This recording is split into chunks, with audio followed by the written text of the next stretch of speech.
record, Mr. Xavier is present in the courtroom with all counsel. Thank you.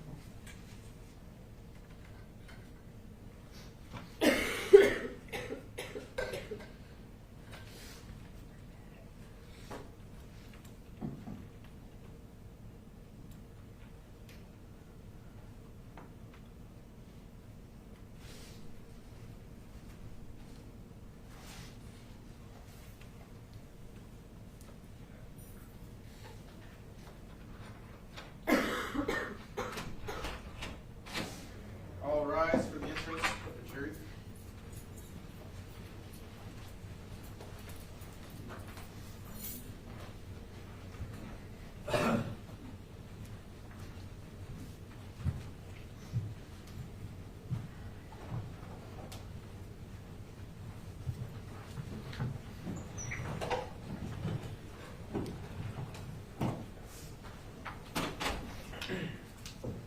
May be seated. Afternoon, members of the jury. Has anyone attempted to approach you or speak to you or learn anything about this case between the companies separated before lunch and got back together just now? No. And next witness, please. Patrick O'Connell.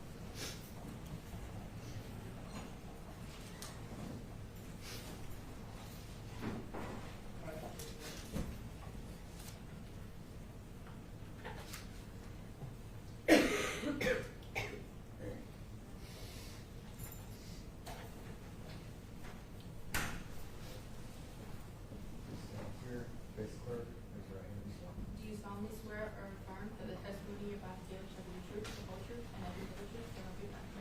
Right this way, please.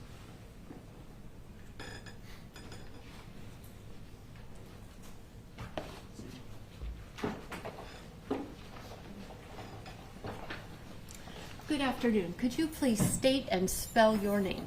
My first name is Patrick, Patrick.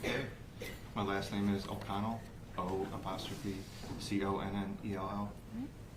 Where do you live, Mr. O'Connell? Valparaiso, Indiana. What is your profession? I'm a licensed mental health counselor. Where do you practice? The name of the practice is Eric Foster Incorporated in Plymouth, Indiana. How long have you been in your profession? I've been at his practice for about 14 years, but I've been in the field for about 23 years. And what is a little bit of your background, education, that sort of thing? I received a bachelor's degree in Chicago in 1998 and a master's degree from Valparaiso University in 2005. And what is your master's degree in? Mental health counseling. And at your practice at Eric Foster's Counseling Services, what type of clients or do you see? I pretty much only work with young children and teenagers. Okay. And does that date back into the 2012-2013 timeframe? Yes, I believe I started with Eric's office at about 2010. Okay.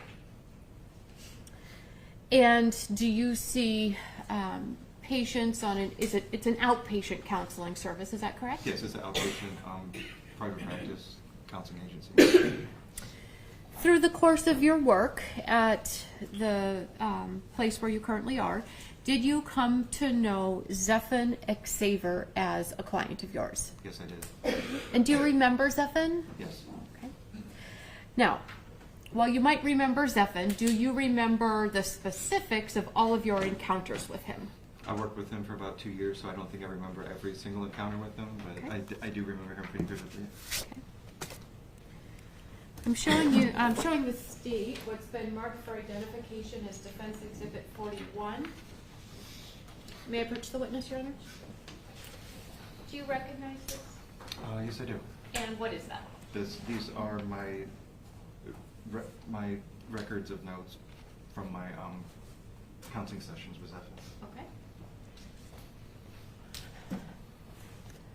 Are these, do you keep in the course of your practice, after you see a client for a counseling session, do you make an entry into the records at or near the time of your encounter? Yes, we do. And what is the purpose of doing that? We have to keep record of every counter just for insurance purposes and for our own personal records where, like, say I saw one client one week and then I saw him a different week. It helps to go back and see kind of what I wrote down so I understand, like, what we need to continue working on. So it serves multiple purposes. And do you rely on these records in the regular course of your practice? Yes. And does Eric Foster Counseling, does the practice in and of itself regularly keep these types of records? Yes, they do. I would at this time enter what has been previously marked as Defense Exhibit 41 for identification into evidence. No objection. You received it. 41 has marked. Okay, and I'm going to pass these back up to you if you need to look at them at any point. And will it help to refresh your recollection as we move through your testimony today if you're able to refresh your recollection with those records? Yes, it will.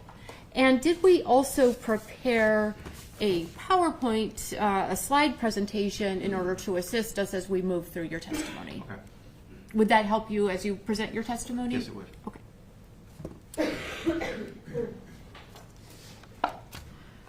All right, so if we could look, Mr. O'Connell, to the first entry that you have in your medical, in your records chart regarding Mr. Xavier.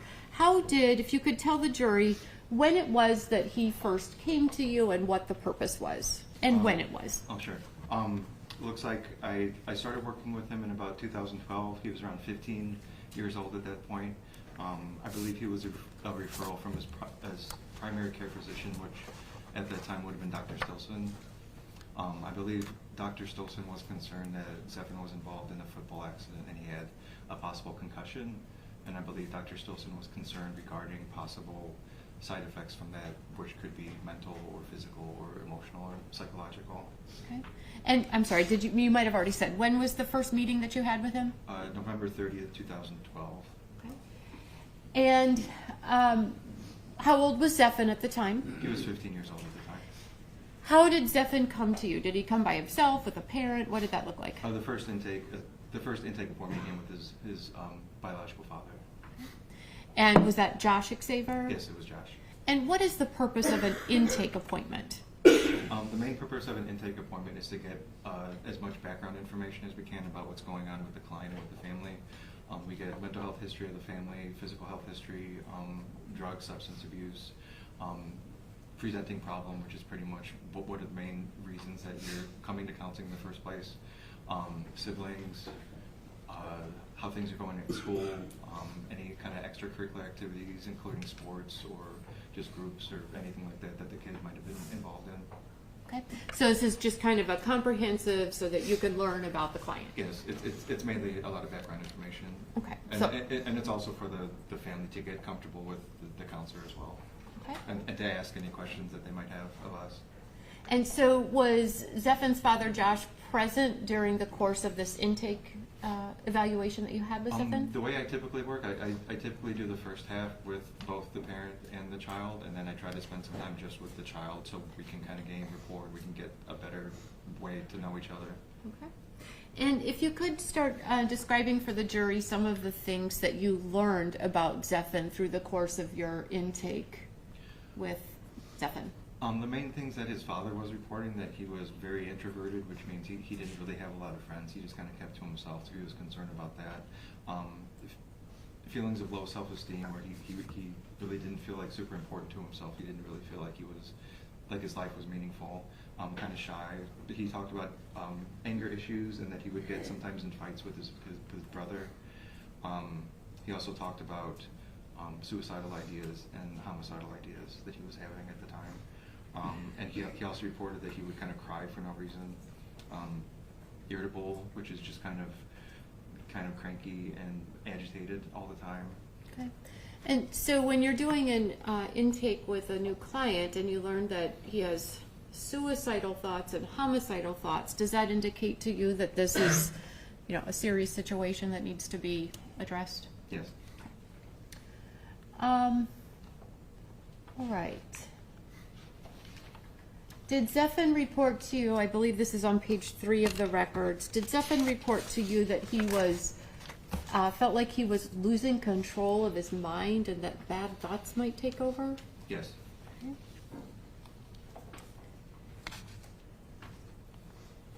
Was Zephen sad? From what I remember, he always presented kind of with what we call like a flat affect, which means not much emotion whatsoever. Which means also if you're presented with something that's like funny, a typical person would kind of laugh about it and think it was funny, but someone with a flat affect, they would just overall have kind of a blank stare.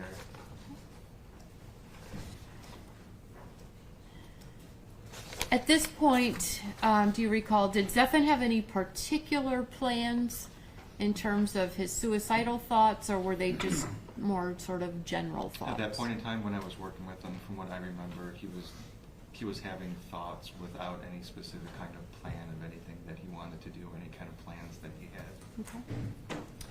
Now, as a result of your intake and sort of initial evaluation, did you determine at that point that it would be a good idea if Zephen continued therapy with you? Yes, I did.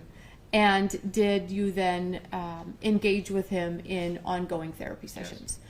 And so now that we've had our initial assessment and you've learned about him and a little bit about the family, then as we move into these individual therapy sessions, what is the purpose? Like, what is one of these sessions look like? Well, I think the first time after we meet, after the intake, it's typically where I meet with the family and come up with like treatment goals in terms of things that we all want to work on together as a family to help, in this case, Zephen, and to help his history of mental illness.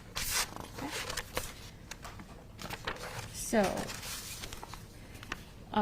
we're on page 6 of your records. If we're looking at the number in the bottom right-hand corner of this of the page, did you have a meeting with Zephen, an appointment on November 30th of 2012? According to my notes, yes. Okay, and so this would have been fairly soon after that intake meeting, correct? Yes. For the most part, if someone is expressing those kind of thoughts and those kind of behaviors and feeling those kind of feelings, I try to meet with them at least once a week to start off. Okay. And did Zephen arrive at the sessions? Yes. And were there at the beginning stage of your sessions with Zephen, was it mostly Zephen's father Josh that got him to the appointments? I believe so. I think at the beginning it was mainly Josh that was bringing him. Okay. So when you meet with Zephen on November 30th, 2012, could you tell the jury a little bit about what your impressions were, what you talked about with Zephen? Well, I think that was also the date of the intake, which means I think I just put kind of a smaller note so it kind of incorporates itself into the rest of the notes. Okay. So that date was the date of the intake, which means that was the date that we gathered a lot of the background information in terms of what I would, to get to know Zephen better and to try to figure out like the best ways to help him and his family. Okay. And so in this note that you kind of broke out to go into the flow of things, you made the note here that he's having thoughts of suicide and homicide. Yes. And the recent head trauma. Okay. Then do you have an appointment with Zephen on December 6th of 2012? According to the notes, yes. And if you could tell the jury what your impressions, what was important to you from that particular session. Well, again, from what I remember, that early on in kind of working with someone, it's more kind of getting to know them and them getting to know me.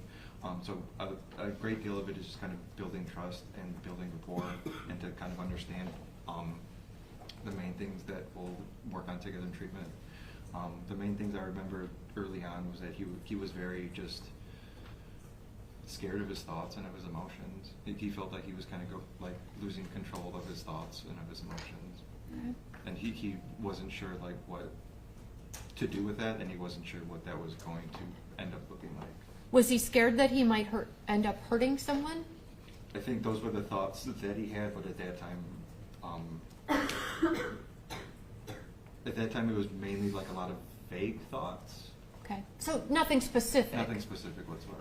Okay. But when you put in your notes, he is feeling very scared of his thoughts and scared that he will end up hurting someone. I just want to make sure the jury understands. Sure. That is what when you're talking with Zephen, that's what Zephen is actually reporting to you, right? Yes. Okay, that's not just you thinking, well, based on this, I think Zephen might be thinking this. This is Zephen. Yes. Mr. Crowe.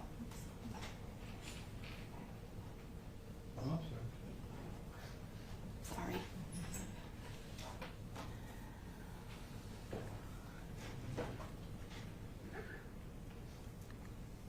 Okay. Did you have an opportunity to meet with Zephen again on December 12th of 2012? According to my notes, yes. Okay. And if you could describe for the jury some of the things that you noted about this particular encounter. According to my notes, his father was very frustrated and tense.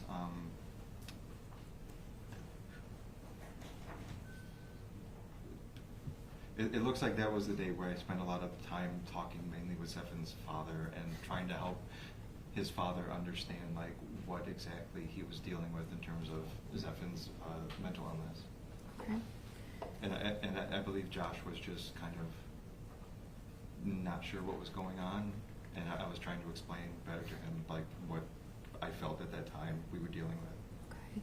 So was Josh thinking that his son needs to grow up and move on with his life, and you're trying to express to him we're dealing with a mental illness here? At that time, I don't believe I was really sure like what Josh was trying to get at in terms of my conversations with him. But from reading my notes and thinking about it just seemed like Dad kind of saw it as something for Zephen to just kind of get over and figure out, as opposed to something that needed a lot of work and a lot of treatment and a lot of help. Okay. And as you're, we're just a week or so, 2 weeks into your relationship with Zephen and his father, I would imagine as you're trying to establish that relationship and establish trust, you're not going to come out of the gate and say, well, Josh, Dad, you've got this all wrong. You're you're trying to build that relationship and help him understand. And I'm trying to help him understand his son and what he's dealing with, and what Josh could potentially do as a father that could help Zephen in his mental illness. Okay.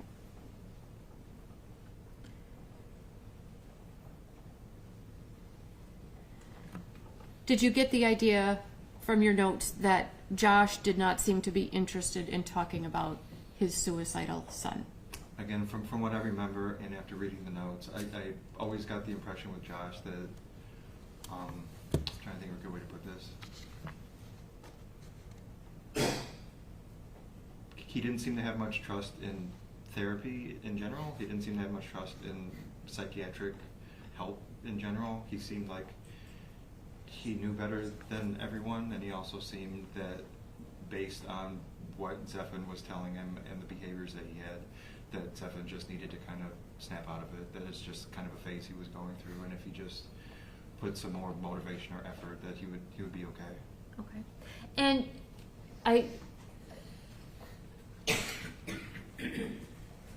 when we're talking about Josh and his view on all of this, is your impression of this based on your years of experience of doing this work and dealing with families? Yes. And certainly I'm sure you've seen families that might approach this type of situation in one way and families that might approach it in another way. I think that the other thing I would like to add is that based on my experience and based on that question, I've worked at psychiatric hospitals. I've worked pretty directly with psychiatrists. So I've worked a lot with families that are kind of broken and at kind of the bottom of where they're going to be for a certain amount of time. So in terms of that and in terms of helping families figure out like what steps they should take and family dynamics and things like that, I've got a lot of experience in terms of working at actual like psychiatric hospitals. Okay. And just for our timeline purposes to help our orientation here, at the final part of your note from December 12th of 2012, do we have an indication from your note here that Zephen has been kicked out of school at this point for a typed threat to a teacher? I believe so. Okay. So if we move on to December 14th of 2012. This is just 2 days later that you're meeting with Zephen again? And we're still on page 6 of the record? Okay. And- Is it okay if I switch to the one? Yes, It's absolutely. got your highlights? Yes, It's gonna yes, make certainly. my job a bit easier. Okay, which page? Page 6, December 14th. Okay, go ahead. So this is 2 days after the previous encounter that we talked about.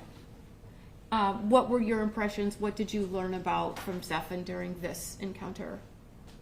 I believe at that time my main concern was that his thoughts and his feelings weren't really significantly getting any better. They weren't really improving. In some ways, they were getting, I wouldn't say they were getting worse, but they definitely weren't getting any better. Okay. Was he still having the suicidal and homicidal thoughts? Yes. Nightmares about doing harmful things to other people? Yes. Okay.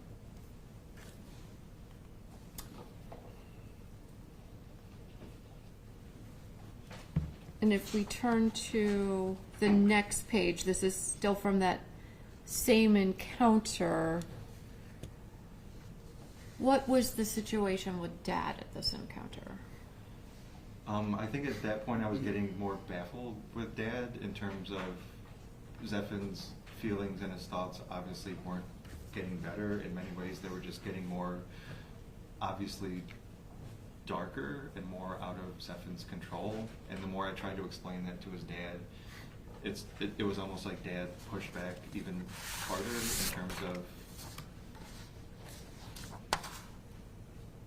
in terms of A, something that Zephen just needed to outgrow, and in terms of B, something that he really just didn't want to deal with. Okay. So did Josh ask, am I going to have to babysit him now? I believe so, yes. And do you have that in your notes? Do you have that phrase in quotes? I believe so, yes. Okay. And does that mean that it's something that, you're writing it down after this encounter happens, you're putting it in quotes Yeah. for a reason? Yeah. Okay. And does Josh go on to say he needs to grow up and get over this? Yes. Okay. Now there's a line in your notes of that same encounter where it says, Josh says, you aren't telling me what I need to do.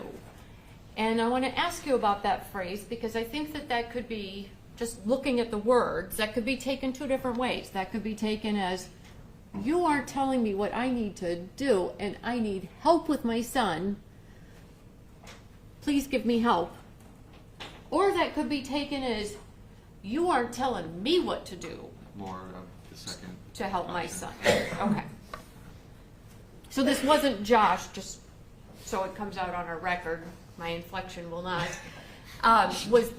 This was Josh not asking for help? Yes, again, he came across as, I don't want to use the word intimidating, but very close to intimidating. Okay. And very much, you're not going to tell me what to do in terms of, you might be a professional that has credentials and degrees and experience, but I know better, and you aren't going to tell me how to parent my son, and you aren't going to tell me more about my son than I think I know already. Okay. And as you were just saying that you're a professional, you were using air quotes around that word, and you were spoke of the credentials. Is that how Josh would consider the profession and the credentials, like air quotes? That's the impression that I got after working with Josh and after meeting with Josh and Zephen. Okay. There's the words here in your note are irate and angry. Are we talking about Josh there, not Yes, Zephen? Josh. Okay. And I think I was more baffled just at the fact that it was rare in terms of a parent to behave that way and act that way and react that way to someone that is trying to help their son and their family. Okay.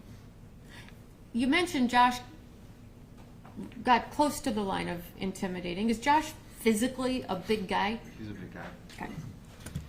Okay.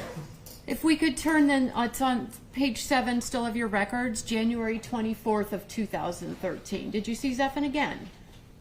Yes. And could you tell the jury a little bit about what was important to you from that meeting? Well, it looks like I made an effort to write that that Dad brought him about 20 minutes late. So again, I continued to get the impression that Dad wasn't supremely invested in doing the work that was necessary to make progress with Zephen. But it looks like that was where he was soon discharged from the inpatient psychiatric hospital for making a suicide attempt, where he went on a roof with a rope with the intent to hang himself. Okay. And so this is your first appointment with Zephen after the climbing on the rope and calling the suicide hotline? I believe so, yes. Okay. And do you have a note in your record that Zephen called the suicide hotline? Yes, that's from the same date. Okay. But there was something sort of positive that came out of this hospitalization. What can you tell the jury about that? Again, from what I remember, when Zephen went to the hospital, and I believe this was the first time he was hospitalized, but I'm not completely sure, was that he was interested in helping people that had similar problems to him. Okay. And that he felt he can make a connection with people that had problems where he had difficulty making connections with other people at school. So I think that made him feel good. Okay. And did you make a note that it made Zephen feel worthy and needed? Yes. Okay. And did you also learn that at this hospitalization, and was this, just so we're clear, this hospitalization that we're talking about, this is Michiana Behavioral Health Center? I believe so. Okay. Did Zephen meet a girlfriend? I'm not sure if it was a girlfriend, but I know that he met a girl that he liked that he was talking to. Okay.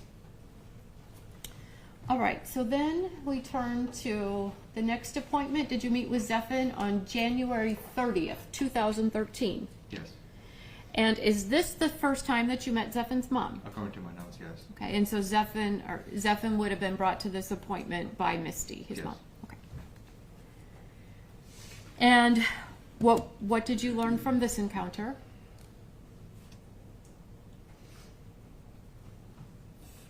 I think the main thing that I got from that was the parents had a difficult time just figuring out what to do with Zephen, and I believe that was the time where I got more of an understanding that he was kind of going back and forth, living between mom's house and dad's house, and I think that was the point where I started to get the impression where when he was at dad's house and dad had enough of him, he would have him go back to mom's, and if mom had a difficult time with him and she felt that she wasn't able to fully deal with him, then she would have him go back with dad's. And I think that was the first time I started to pick up that was kind of his life at that stage that I knew him. Okay. Back and forth between Back and houses. forth between mom and dad. Okay.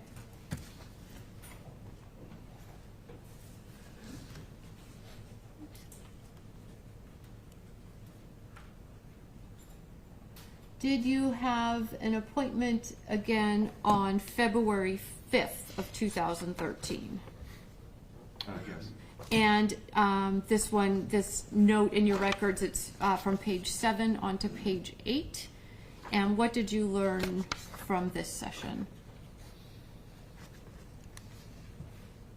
That he was having a really difficult time with his father, that he felt safer at mom's house, that he felt even better that he wanted to possibly make a living out of helping people, and that he was trying to think about different career paths that he could possibly have where he would be in a position where he was more capable of being a productive member of society and helping people out. Okay. And did he specifically mention the military or the police force? Yes, I believe he mentioned both of them at that time. And did Zephen report that he felt like he had a newfound purpose in life? Yes. And I think it's also important to point out that was after he was hospitalized, and I believe at that point he was put on medication at that point from the hospital. So the hospitalization, on medication, he's seeing you, could these all be things that could be contributing to Zephen having the more newfound purpose in life? Yes, he seemed to be doing much better after he got out of the hospital. Okay. It was a pretty stark difference based on the intake and based on the first couple weeks that I met with him compared to after he got out of the hospital. And I know you're not the person who prescribes medications, but surely over the course of the work that you do, you've seen patients who go through different medications until maybe the one is found that works best for a patient. Yes. Not all medications work for every person, and that's why there are so many of them. Sometimes it takes a while to try different medications before you find something that is effective in treating the symptom. Okay. And kind of a trial and error type Yes. situation. Okay. We are up to February 11th of 2013. Another session with Zephen. What did you learn that was important here? He was much more focused on his relationship with his father and felt that the more that he tried to get a relationship with his dad, the more his dad wasn't interested in it. Okay. February 21st, 2013. What did you learn? It looks like his mood was not as great as it was like the last couple times that I saw him after the hospital. Okay. And did he report to you that he and his girlfriend had broken up? Yes. Okay. And 15, 16-year-old boy, first relationship, first serious, real girlfriend, is that bound to cause some stress, cause some issues in a young boy's life? And I think also based on the fact that once he met this person, he felt that he had kind of a new outlook on life, and he was more hopeful than probably I ever saw him. So that I feel at that time that was kind of a big blow to his ego and his mental health. Okay. And so while we can certainly think about, siblings, people that we know, kids, whatever it might be, who are kind of going through those teenage years and, going through these ups and downs, relationships, puberty, all these things.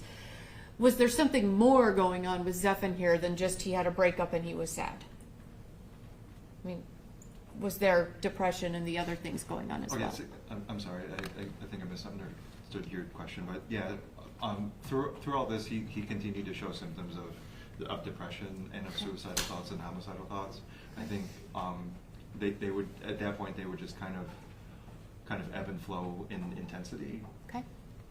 There was something else kind of positive from this also, right? That Zephen reports that he's enjoying the counseling. Yes. Right? And that's got to be a good thing, right? That's showing, if somebody is interested and wanting to participate in the counseling and the therapy sessions, that would be a good indicator, I would think. Yes, and I think the main reason that I bothered to include that in the notes was because just based on all the symptoms that he was dealing with and how he had such a difficult time connecting with other human beings, that I felt it was a really strong factor in our relationship that he actually enjoyed spending time talking with me. Okay. Okay. If we could move on to February 28th. This is a week later. Is this again Zephen's mom, Misty, that has brought him to the appointment? I believe so, yes. And what do you learn from this appointment that was important? At that time, he was still kind of in a heartbroken phase in terms of having a relationship with a girl that has ended. So I think I got to see more of his sensitive side, Okay. as a, like you said, as a teenage boy that kind of got like a first breakup after a first falling in love kind of relationship. Okay. And what about what's going on with Zephen's father? It looks like since he moved in with his mother, I believe it was after the hospital, that he hasn't heard anything from his dad. Okay. And mom talks about family tension. Yes, I'm not exactly sure what the family tension was, but I believe it was between her and dad in terms of trying to figure out what they should do to make Zephen function better. And also, did you make a notation from this visit that you were talking with Zephen about things that he could do, hobbies, things to engage in that were something other than video games? Yes. And why was that? Because it's important for someone who's a teenager, and it's important for someone with a teenager with mental illness that they have other hobbies and activities that bring them a sense of joy and a sense of contentment and a sense of connection with other people. Okay. With other people, not just friends online on a video game. Some kids, their main source of friendship is online with video games, but overall, just a source of connection with kind of the outside world and with people and with hobbies that are positive and healthy. Okay. Then we have a note in your an entry in your note that you received a phone call on March 6th from someone. Who did you get a phone call from? It looks like that was Barb from Medicaid office. Okay, and tell the jury, if you would, a little bit about who Barb is and why you're getting a call from the Medicaid office. Okay, so while I was working with Zephen, his main insurance that covered my counseling sessions with him was Medicaid, and which is the state-funded health insurance, which is free for the family. At that point and in that moment in time, I think at the start they authorized like 8 therapy sessions with a client, and then after the 8, we had to send information to Medicaid to justify us continuing to have sessions, so Medicaid could cover the counseling sessions. So Barb was the individual from Medicaid that I would send information to and that I would talk to in terms of trying to get authorization for continued treatment for Zephen. And she's someone I talk with a lot in terms of Zephen, but also with other families, because she was the main one that authorized Medicaid to approve sessions. Okay.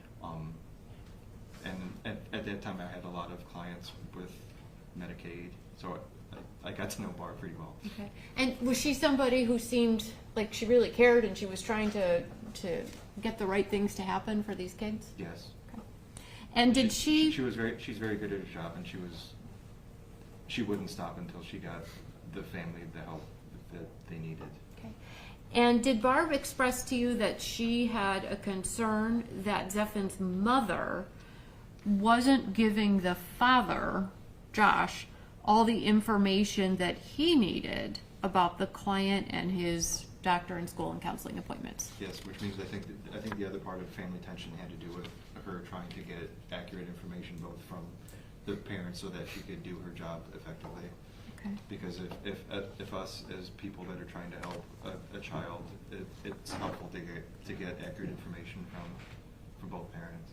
Okay. And then if we turn to page 9 of your report, as we're continuing this, your follow-up to the phone call from March 6th with Barb, do you call Josh? I believe so. I don't remember if I called him or if he called me, but we connected together on the phone. Okay. And did you talk about this situation, and did Josh express to you, like, I feel like I don't have all the information at first? Yes. Okay. It just seemed like he was doing more to point the finger at mom for not giving him accurate information as opposed to things that he should do that could possibly make the situation better. Okay. And then as your conversation with Josh progressed, did he go on to say then that, well, mom does give me adequate information? Yes, but I'm trying to remember why that is, and I'm not completely sure why he decided to switch on that point. Okay.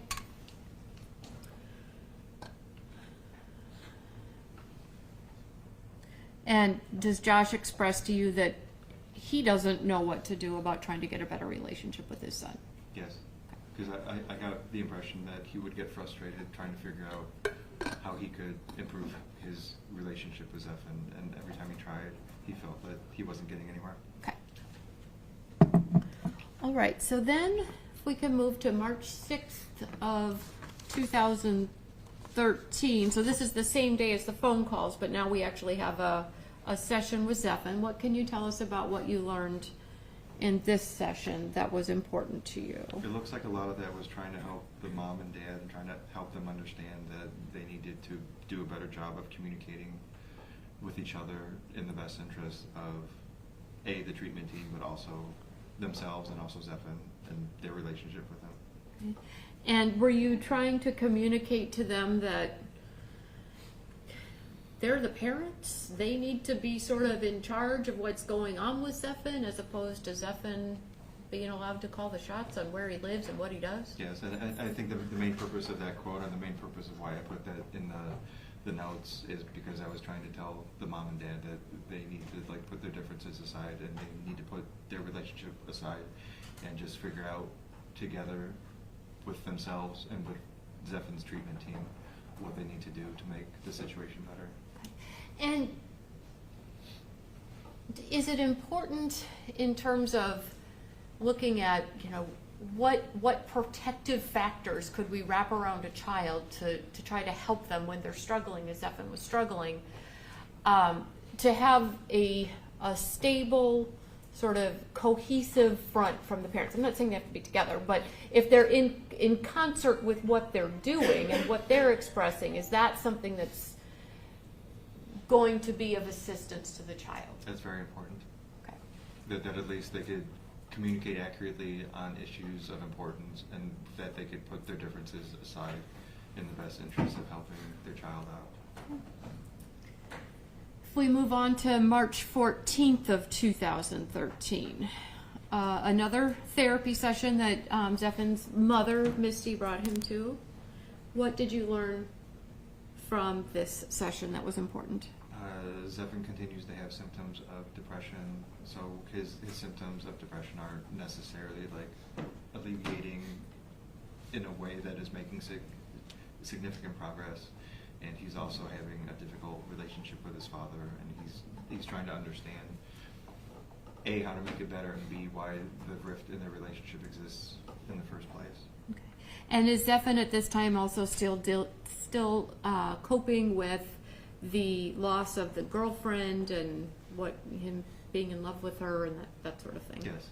I think he's just going through a lot of different emotions at the same time. He was trying to process everything that he was thinking and that he was feeling. Okay. So then if we move to April 2nd of 2013, so about 2.5 weeks later, another therapy session that Misty brings Zephen to. What did you learn from this one that was important? According to my notes, he started, he was very tearful, he was very upset, he was very depressed.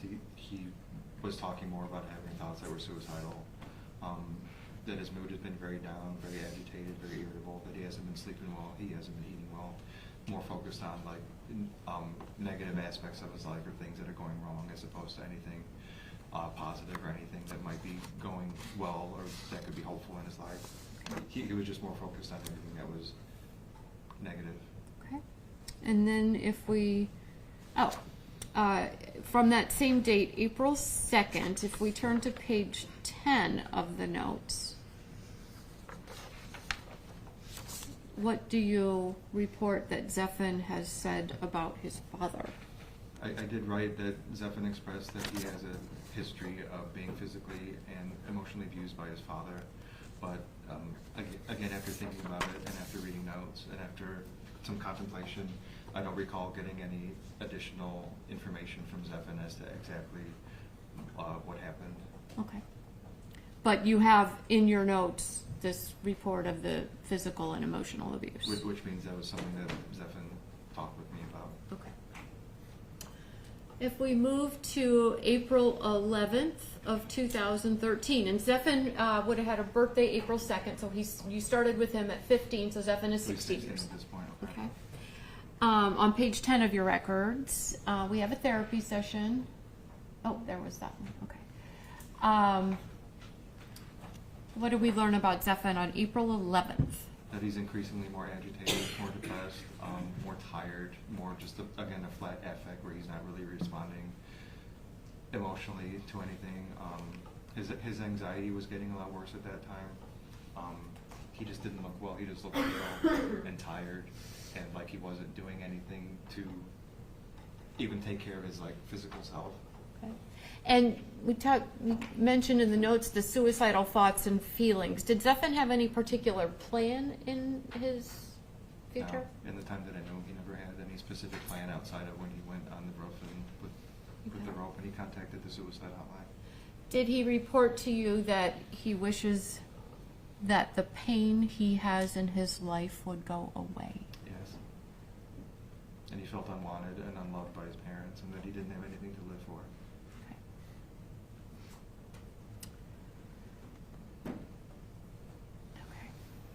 If we look then to April 16th, another therapy session, mom brings him. What do we learn here? It looks like mom and dad were trying to communicate better with each other, and they were trying to make Zephen's appearances with mom and dad a bit more consistent, as opposed to one parent taking him when they felt like it, and the other one not taking him when he felt that, or when mom or dad felt that Zephen was too difficult to deal with. So that's a good thing, right? If the parents are trying to say, we're gonna provide a little bit more structure here, It's definitely a step in the right direction. okay? And does Zephen talk to you more about his father? Yes, at that point, he was much more focused on his relationship with his dad and trying to understand, like, why he felt so neglected by his father. And does Zephen again talk about physically and emotional and verbal abuse by his father? Yes. If we move to April 25th, 2013, what do we learn about here? Again, there was a session with him and his mom, and it sounds like mom was noticing that his attitude was improving a little bit, that he's been more helpful, more respectful, and that their arguments haven't been as intense. Okay. And it looks like he was recently expelled from school for not doing homework and for failing all his classes. Okay. You have this note that from the mom, Misty, that she understands now that the client needs regular breaks from his parents. I'm sure a lot of teenagers would like breaks from their parents. Yes. What's your take on that? With mom saying, my kid needs a break from his parents.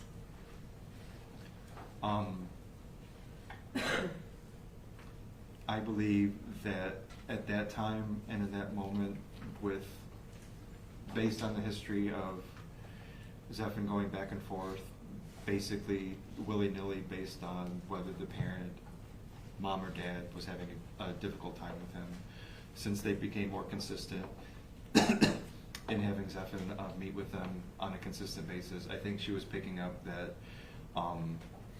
if Zephen knew that he had a consistent amount of time away from dad and with mom, that he felt better, and that if he knew that the next week he would have a more consistent pattern in terms of visits with mom and dad, and that he would get to at least try to have a better relationship with his dad and get a little bit of a break from mom, that them being consistent was the main thing that could potentially help Zephen, in terms of his mood and his thoughts, but also in terms of his attitude with his parents and his relationship with his parents. Okay, so back on April 16th, we saw that there's this new plan that they had where he's going to spend 1 week with mom, 1 week with dad, and then at the next appointment, only 9 days later, mom's reporting, hey, we're trying to be parents here, we're trying to do what we should be doing, and we see an improvement already in 9 days. So is that a positive step? Yes. And I think that says a lot about the parents at that moment in time too, because they obviously didn't get along well, and they obviously weren't together very long. So I think that was a very positive step, and I think that said a lot about both parents at that moment in time. Okay. That they at least tried to put aside their differences to help Zephen out. We move then to May 1st. And this one starts on page 10 and turns over to page 11 of your records. What do you learn about Zephen here? It looks like he's been expelled from the school at that point. Again, Zephen continues to be, it looks like he took a downward spiral, and this was when he started getting very depressed and very lethargic and very tired and very feeling that his thoughts were becoming more and more intrusive and dark.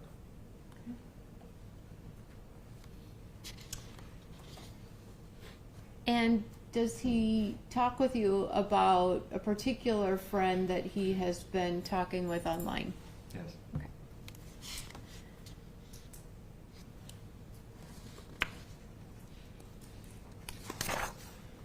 If we turn to our next session, May 9th, still on page 11, what do we learn May 9th?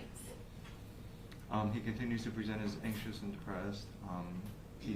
Since he got expelled from school, he feels like even the school doesn't really care about him at this point, which is making him kind of start to feel that he's not caring about his school or his grades or his future. Again, he's not actively saying that he's suicidal, actively saying that he has a plan, but he's saying that he feels that his life doesn't have meaning. Okay. Does he feel that report that he doesn't feel needed, wanted, or loved? Yes. Okay.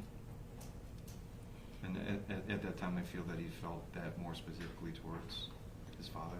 Okay. And then,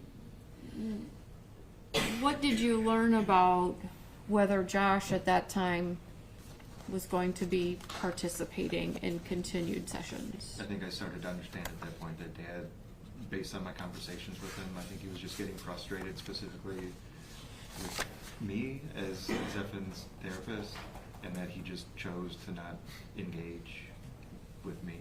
Okay.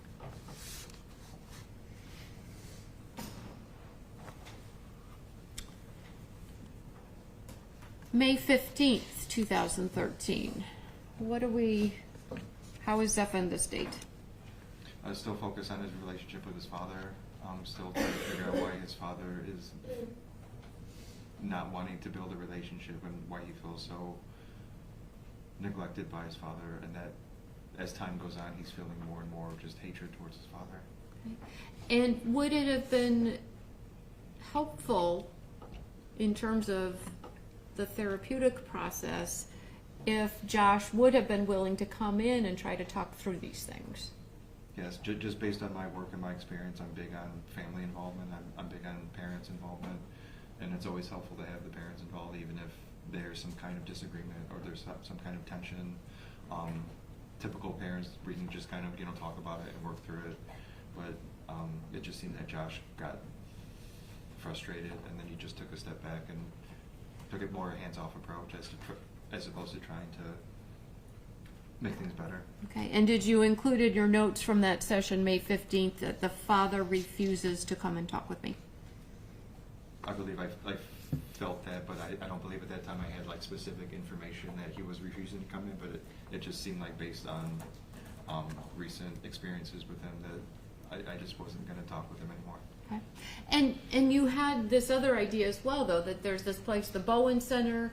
Maybe if it was something like personally that Josh didn't like you, maybe there's this other avenue. They could talk to somebody else and maybe work on family therapy there. Yep. So Okay. the Bowen Center is a much bigger mental health agency that's right down the street from our small private practice, and they have plenty of family therapists that would have been willing to talk with Zephen and Josh to try to help improve their relationship. So, is this you saying, well, Josh doesn't want to meet with me, let's write off Josh, or are you thinking, let's see what else we can do to try to get this back on the right track? Let's see what else we can do to get this back on the right track, and that if Josh didn't feel like he could potentially work with me based on any kind of personal differences, that there's still help out there in case he wanted to get help improving his relationship with his son. Okay. Moving on to May 22nd.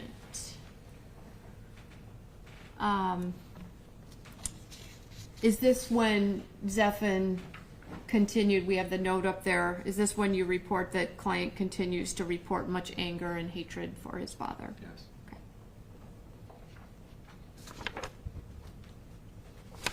Does Zephen express frustration, if we turn to page 12 or of your records, from that same date, May 22nd, Zephen doesn't understand why his father doesn't want to develop a greater relationship with him? Yes, he was very focused on that at that time, and he was very upset and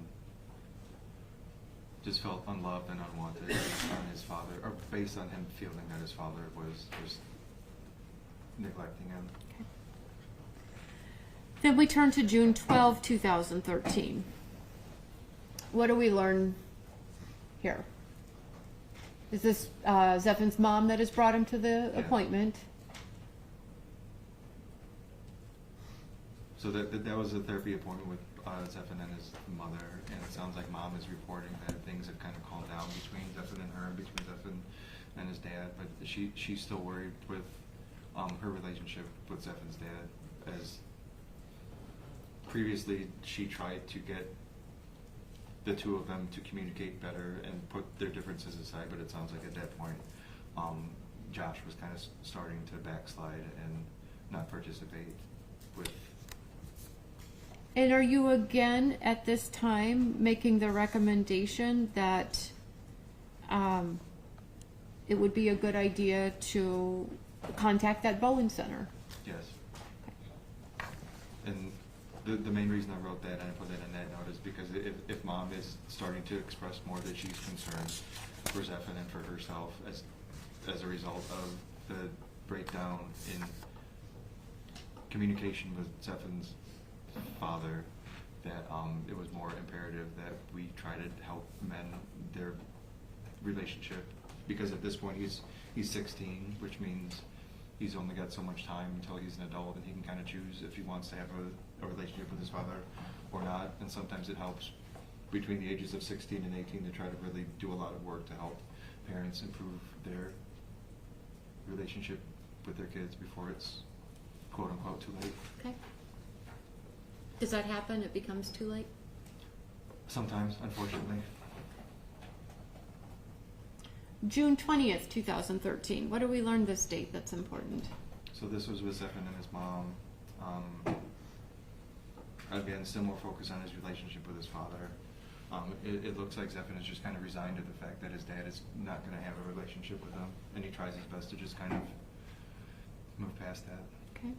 And then in August, do you have another phone call with Barb about what's going on in the case?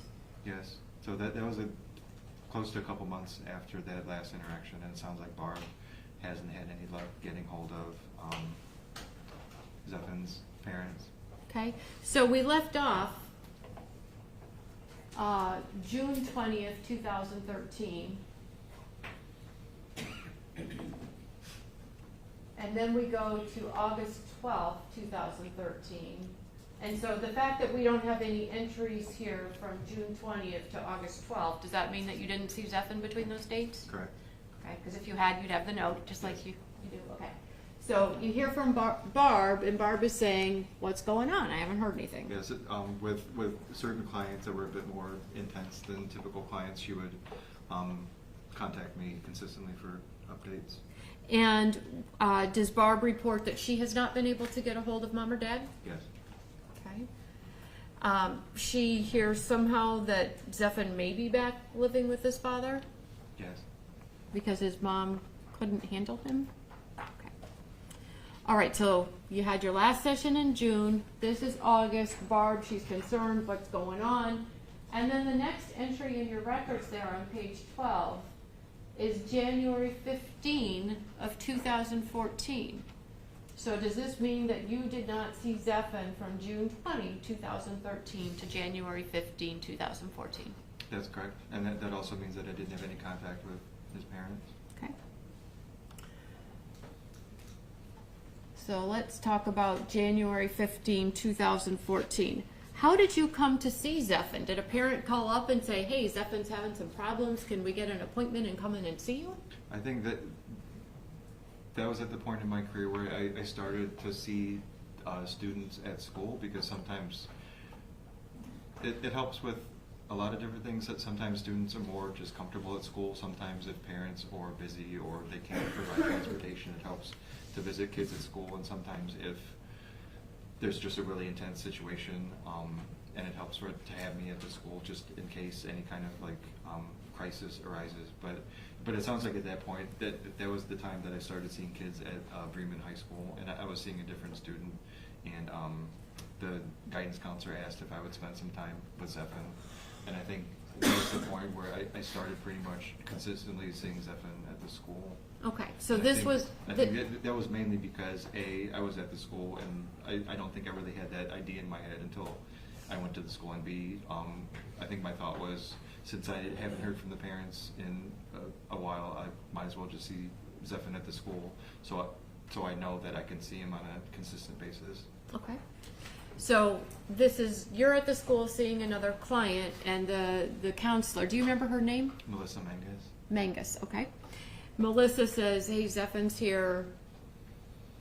He's having some problems. Will you see him? Yes. And did the school report to you that they had tried to contact his mom and to see what was going on? Yes, it sounds like even the school didn't have any luck getting hold of his parents. Okay, and so what did you do? I called his mom. And you had her cell phone number or something like that? Yes, I typically give my cell number out to the family. It's typically an easier way to get hold of me.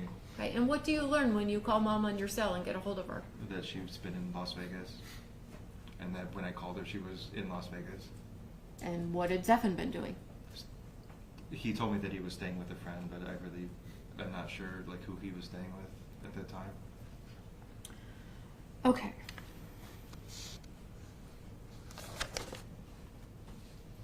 All right, and now the next entry in your records, on page 13, we have sort of a chart update, if you will. Is that what this is? So I believe that was an update to Medicaid and specifically to Barb to give her a more specific update on how Zephen has been doing, so I can get additional sessions authorized by Medicaid, so I can continue working with them.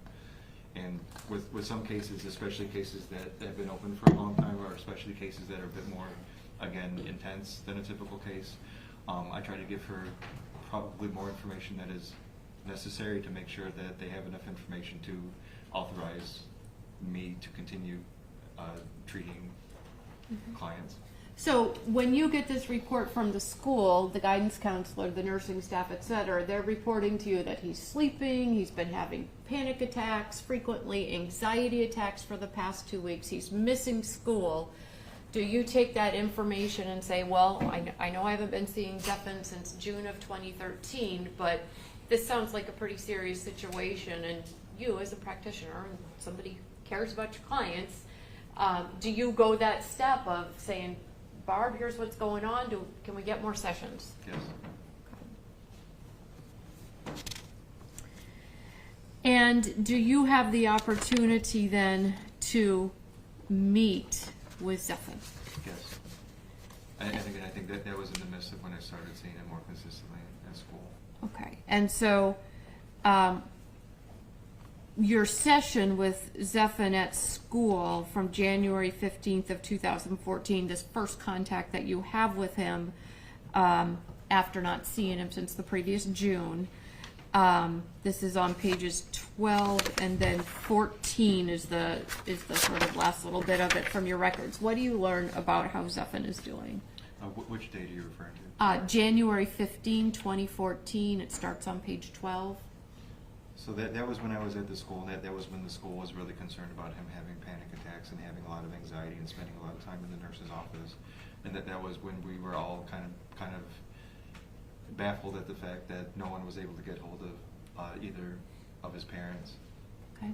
And that was when, and I believe I wrote to Barb that he was prescribed medication, but Zephen was explaining to me that he hasn't been taking his medication, so it looks like his mental health just took a pretty drastic downward turn in terms of like multiple symptoms of anxiety and depression.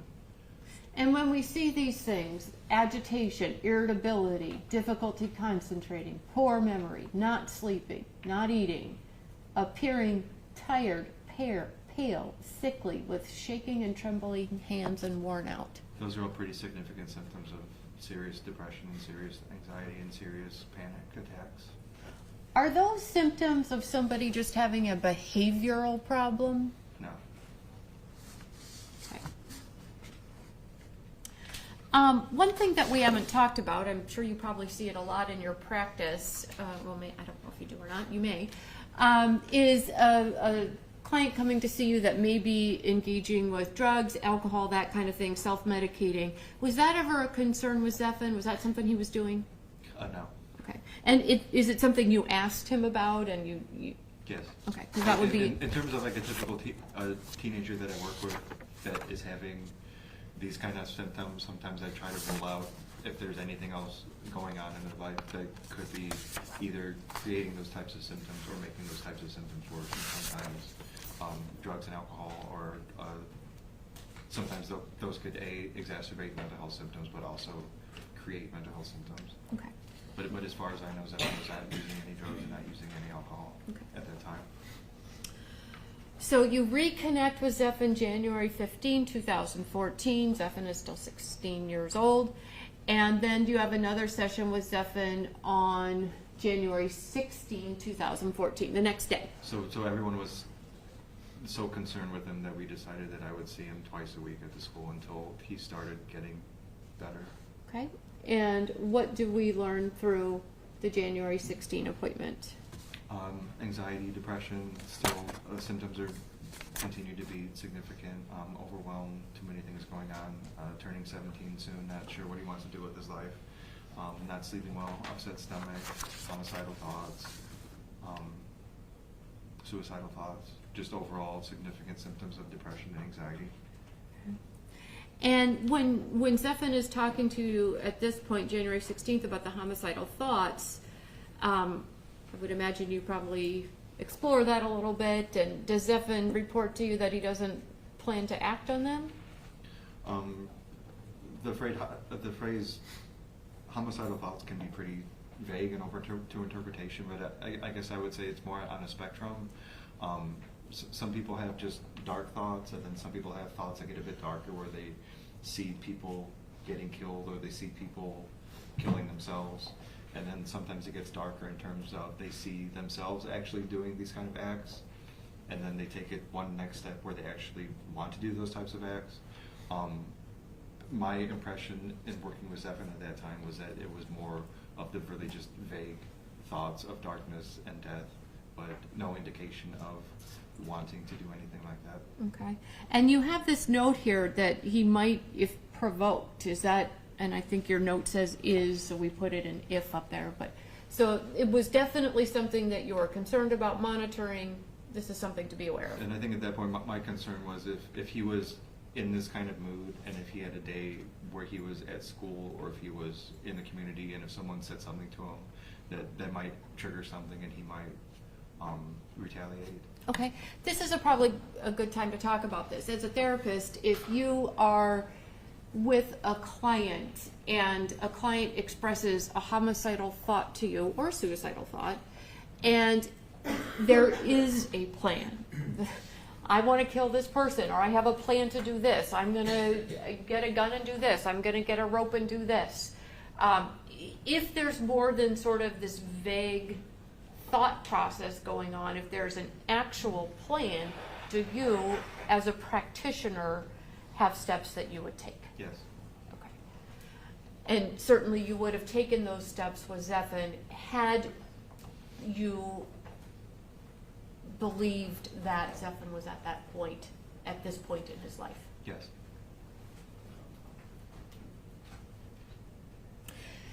You mentioned that Zephen, had seemed to enjoy your sessions, and did you feel like he opened up to you and he was communicating about what was really going on? I felt so at that point, yes. Okay. And did you feel like Zephen was kind of how do I say it? Did you think that Zephen really wanted to kill people and really had that thought and the specific plan and was just not telling you about it? I don't believe so, based on my relationship with him and based on I spent a lot of time with him while I was working with him. So based on my time with him, no, I don't feel that he was holding that kind of stuff back. Okay. All right, if we move on to January 22nd, another session at school. And here we've heard other testimony. This is a session where it's mom, it's the guidance counselor, it's the nurse, it's the principal, it's the teacher, it's the mental health counselor. People are coming around. Things are going on. This seems pretty serious at this point, right? Yes. Okay. And what do you learn? I think the main thing that everyone learned was that things just weren't really getting significantly better. There wasn't a significant improvement in symptoms of depression or anxiety or some of the dark thoughts that he was having. Okay. And I believe at that point was when we all kind of put our heads together and felt like a possible hospitalization, or at least a psychiatric assessment to determine if he should possibly be hospitalized was probably the best course of action at that point. okay. And he was evaluated at that point, but not hospitalized. I believe so. Okay. The next day, January 23rd. Is this an appointment back at your office now? I believe so, yes. Okay, and in the previous day, you note that Zephen is going to see Dr. Stilson tomorrow, and so now we have our appointment on January 23rd. Zephen has seen Dr. Stilson, so Mom, I'm guessing since Mom brought Zephen to your appointment, she might have taken him to Dr. Stilson's appointment, but somebody took Zephen to Dr. Stilson. Yes. Right? Okay. And so we've got a new medication mix for Zephen to try to help him. And what do we learn? So he was put on Paxil, which is an antidepressant. He was put on Xanax, which is an anti-anxiety medication, and he was put on melatonin, which is a sleep aid. Okay. And do you learn some additional information about Zephen's relationship with his girlfriend? He just seemed like he was getting more hopeless in terms of relationships and in terms of school and in terms of his future. Okay. And does Zephen and this girlfriend that he talks about, you make a note that they have a long history together of having an unhealthy relationship? Yes. Okay. And are you working with Zephen at this point and do you have a note about this, about trying to help Zephen understand that he, needs to have his own person, and he needs to have that identity outside of the girlfriend, outside of other people, but Zephen's got to be Zephen. Yes. And that's part of the therapeutic process that you're going through with him? Yes. And I believe that the other aspect of their unhealthy relationship was that they kind of tried to save each other instead of trying to save themselves at that point. All right, and then there's the next entry in your note is that you received on January 29th. It starts on page 14 and then continues into page 15. January 29th, you get an email from Dr. Stilson. What is this about?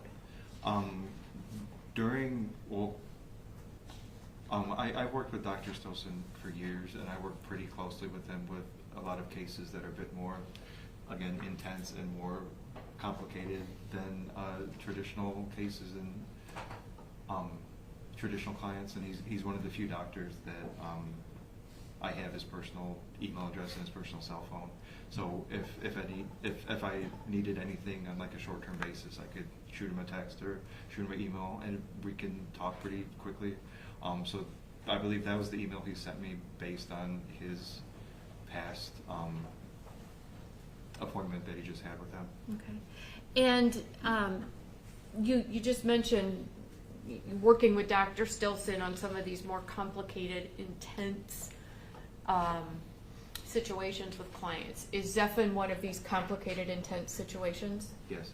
This is more than what you often see in your It's more than practice. just a typical kid coming for help for one like small problem. Okay. It's a pretty complicated, sophisticated kind of situation. And did you learn from Dr. Stilson that it was Dr. Stilson's opinion that Zephen needed to be in school? I believe so, yes. I think he felt that he needed more social interaction. And did Dr. Stilson indicate to you that Zephen was, quote, very at risk to just fall off the grid, so to speak? Yes. I think at that point, Stilson felt that Zephen was just kind of losing touch with everything. Okay. And did Dr. Stilson say something about, until Zephen decides that Zephen wants to heal and get better? Yeah. Okay. So January 29th, the same date as that email from Dr. Stilson, you're meeting with Zephen. His mom brings him to an appointment. What did we learn here? It looks like he was in a much better mood, and I believe a major result of that was that he was taking medication consistently that Dr. Stilson prescribed him. Okay. And suicidal thoughts? He also reported that based on his newly prescribed medication that he's been taking consistently, that he was able to sleep well, and his appetite was kind of back to normal also. And is getting good sleep important for a teenager who is not going through all of the problems that Zephen is going through? It's very important. And if a person is not getting good sleep, can that exacerbate mental illness, depression, anxiety? 100%. Zephen isn't reporting the suicidal thoughts as much, but is having homicidal thoughts. Yes. And now, in your note, you indicate that the thoughts are regarding peers at school. Has Zephen, identified any particular peers, and this is the person I want to go do something to? Nothing specific at all. It was more. It seemed like it was more just people in general, Okay. specifically peers as opposed to adults at the school, teachers or principals. Okay. And does Zephen talk about his girlfriend with you as well? Yes. That's the girlfriend. This is the same girlfriend from that he met at the behavioral health center. Does he? I believe so. Does he report that their relationship is now in a sexually active Yes. place? Okay. Okay, we had an appointment February 5th, but canceled weather. February 6th. You see Zephen at the school? Yes. And what's happening?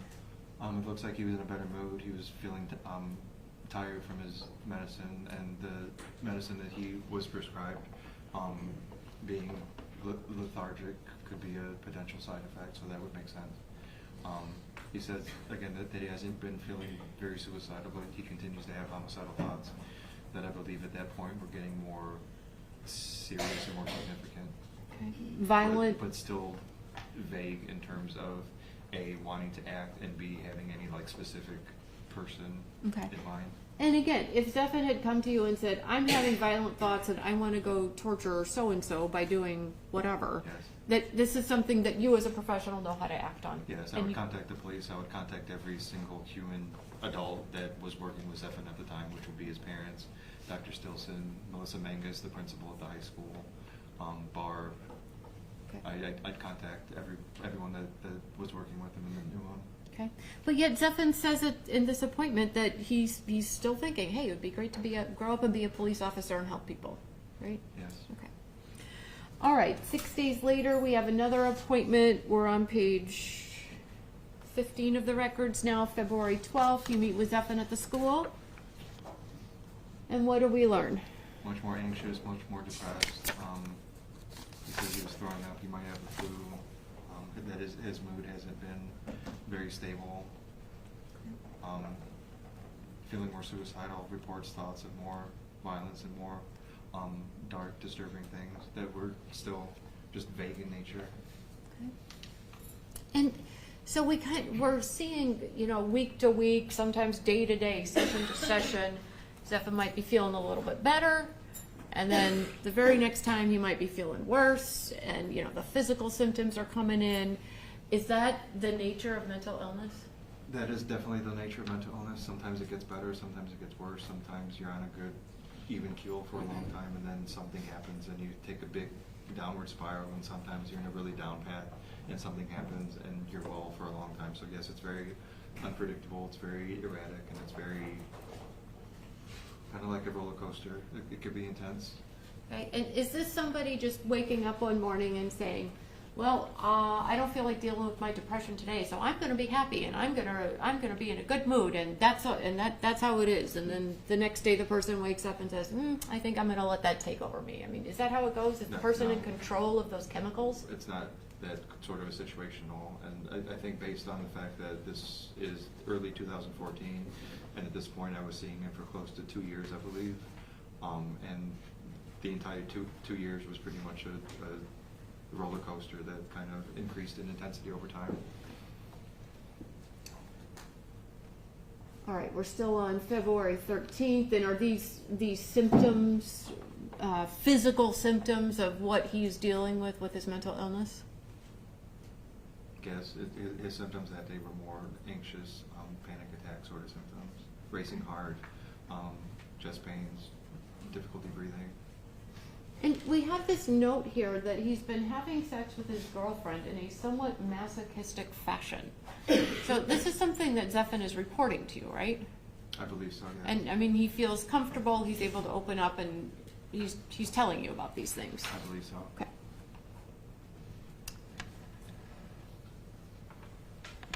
And your note says that Zephen is increasingly worried. Is he worried about what's going on in his head and what these thoughts are and what's going on with him? Yes. And I believe at that point he was more worried that he was trying to get better, but coming to a conclusion that it wasn't getting as significantly better as everyone hoped and that he hoped. Okay. Moving on, February 19th, another appointment at school. We're on page 16. What do we learn about Zephen? More significant and serious symptoms of anxiety and panic and depression, thoughts becoming more violent and disturbing, more depressed. Okay. Is he reporting that his thoughts have become increasingly violent and gory? Yes, and he's becoming more hopeless and more helpless and feeling more worthless about himself and his place in the world. Okay.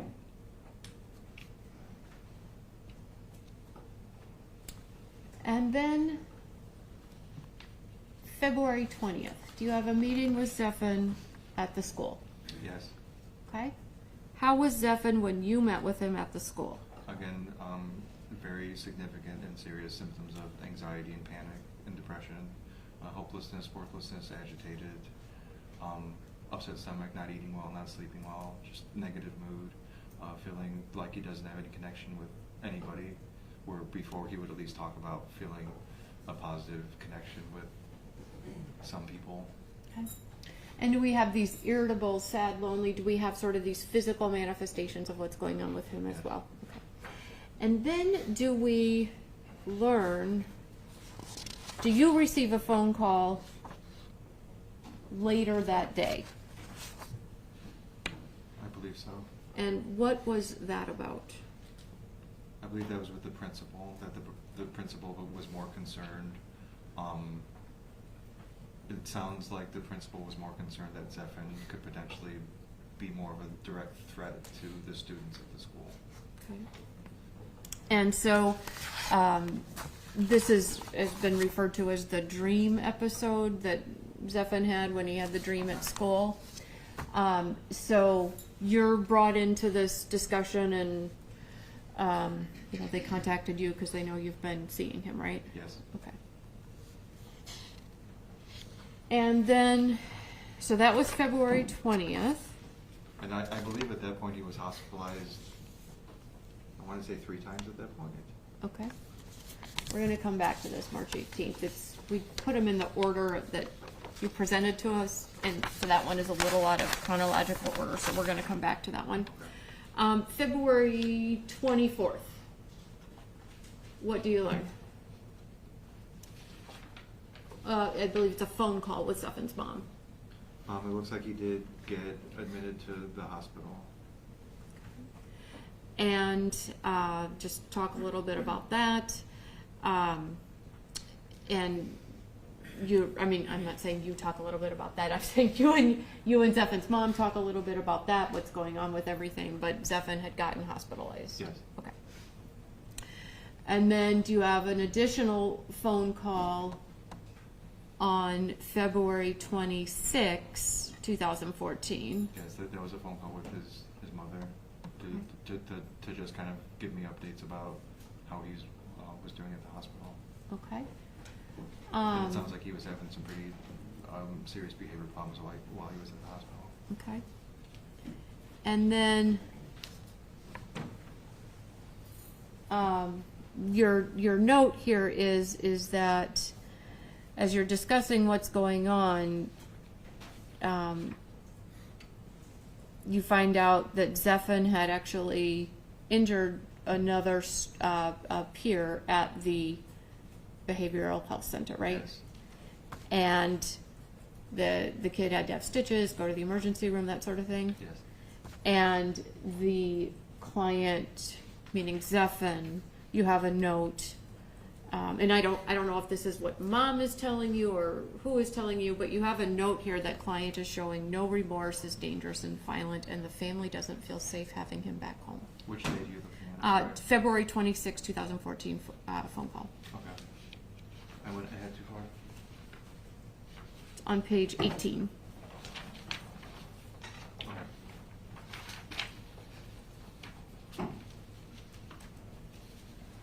Okay, what was the question again? February 26th, we find out that Okay. whether this is through the phone call with Misty, what she's reporting to you, it sounds like, is what the folks at the Behavioral Health Center are telling her. It sounds like that's what the folks at the Behavioral Health Center were telling Mom, which was what she was communicating to me, that he would do these things, and that they would try to talk with him, but he didn't really show that he cared.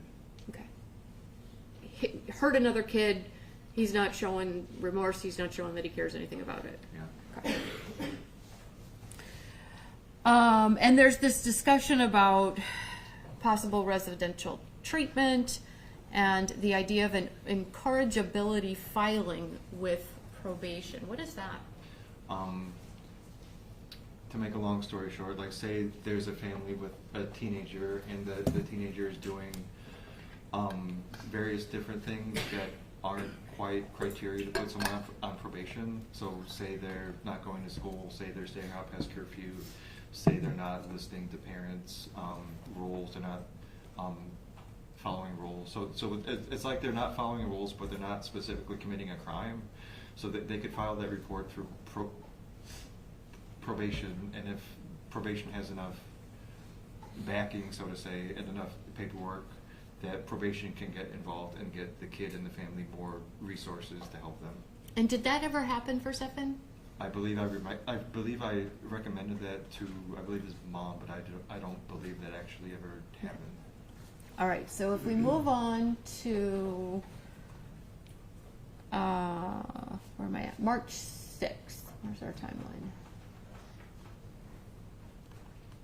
I got to take that slide. Okay, we're going to talk about March 6th without the slide up. March 6th, did you have a therapy session with Zephen at school? Yes. And how did he react? Irritable, very just kind of manic, talking very fast, again, very flat affect, not really showing much remorse for what took place at the hospital, kind of downplayed everything that happened. Okay. And March 14th, do you have another session? Yes. And what happens at the March 14th session? It looks like there was more of a kind of a treatment meeting with a lot of the people that knew Zephen to try to come up with a more specific plan about what we could do to help him, because it became apparent to everyone that at that point being put in the hospital wasn't significantly helping him, going to outpatient therapy wasn't significantly helping him, and that we all put our heads together to try to figure out like what the next step should be and could be. Okay. So that's when we started talking more about long-term placement for him. Okay, and then I'm not going to flip back to it because I don't want to make people dizzy flipping through slides. But if we look at your records, page 17, did you write a letter on March 18th, 2014? Yes. And what is this letter? To make the specific recommendation to Medicaid and to the treatment team that his behaviors and his mental health weren't displaying significant enough improvement, and that he should be placed in more of a long-term facility until he displayed more significant, stable mental health. Okay. And did you talk about Zephen having a severe regression of his mental health and behavioral health symptoms? Yes. Okay. So I asked you a while back if you believe Zephen was suffering from mental illness. March 18th, when you're writing this letter, do you still believe Zephen is suffering from mental illness? Definitely. Okay. You also include behavioral problems and health symptoms. Yes. Does the fact that Zephen is experiencing behavioral health symptoms at this point mean that he no longer has the mental illness? No. Okay. And I think the other thing to keep in mind is that we recommended residential treatment, which is specifically geared towards helping people with mental illness and get more stable. If we all felt it was more of a behavior problem, we would have recommended more probation, Department of Corrections, jail. Okay. And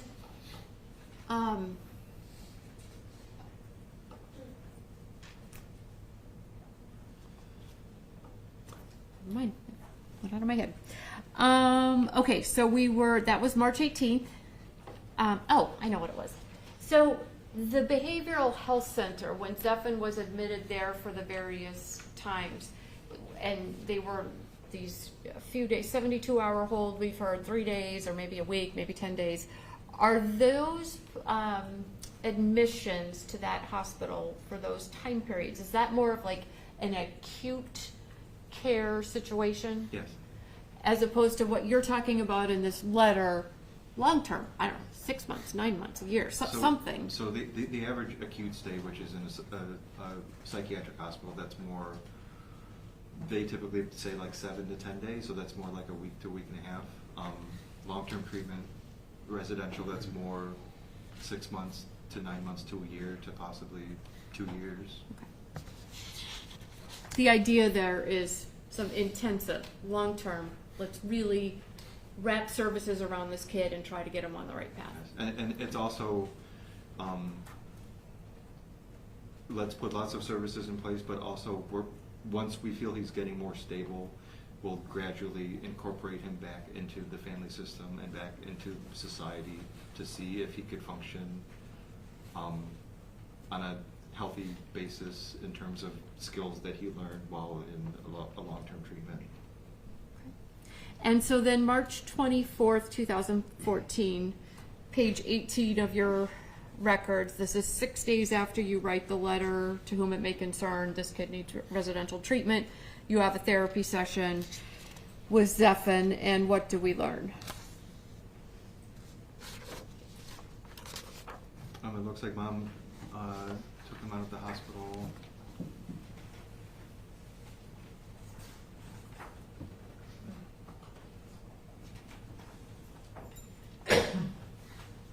Again, when I met with Zephen, he still seems to downplay a lot of the behaviors that he was displaying in the hospital. Okay.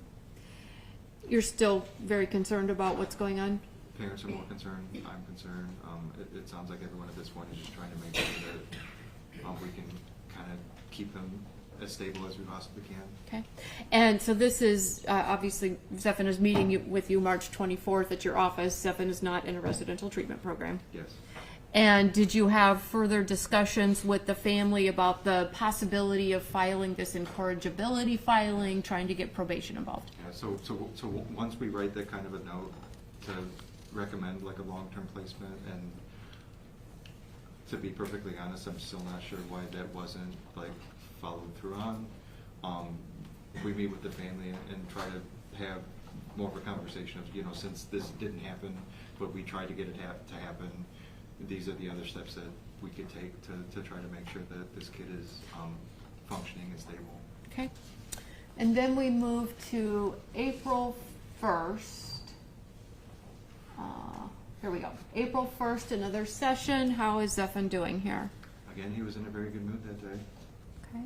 He said he was back on taking medication, and I assume he was taking the medication that he was prescribed at the hospital. Okay. So based on the notes and based on my recollection, there's a pretty strong correlation between when he was taking medication and when his mental health functioning was displaying significant improvement. Okay. April 16, another session. And you have a client, and you're asked about writing a letter to the school? So it sounds like the school and the mom tried to get me to write a note to the school to say that, based on my experience with him, that he wouldn't pose a threat or harm to other individuals at school. Did you write that letter? No.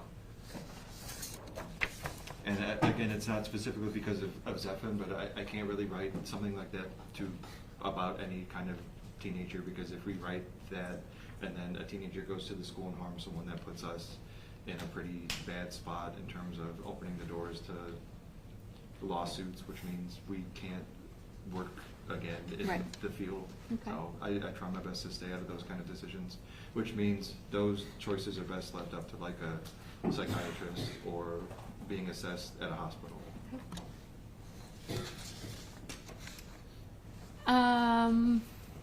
April 21st. 21st, 2014. The date, April 21st, is on page 19. Then we get to page 20 where the note is. What do we learn here? It looks like Zephen took another downward spiral with his mental health functioning, back to having violent thoughts, back to being depressed, back to being anxious, back to a lot of the adults that know him being concerned for his safety and for the safety of others, back to him kind of downplaying what's going on. Okay. Still having the violent thoughts, the violent imagery in his head. Yeah. The violent thoughts and imagery, does Zephen ever use the word voices with you? No.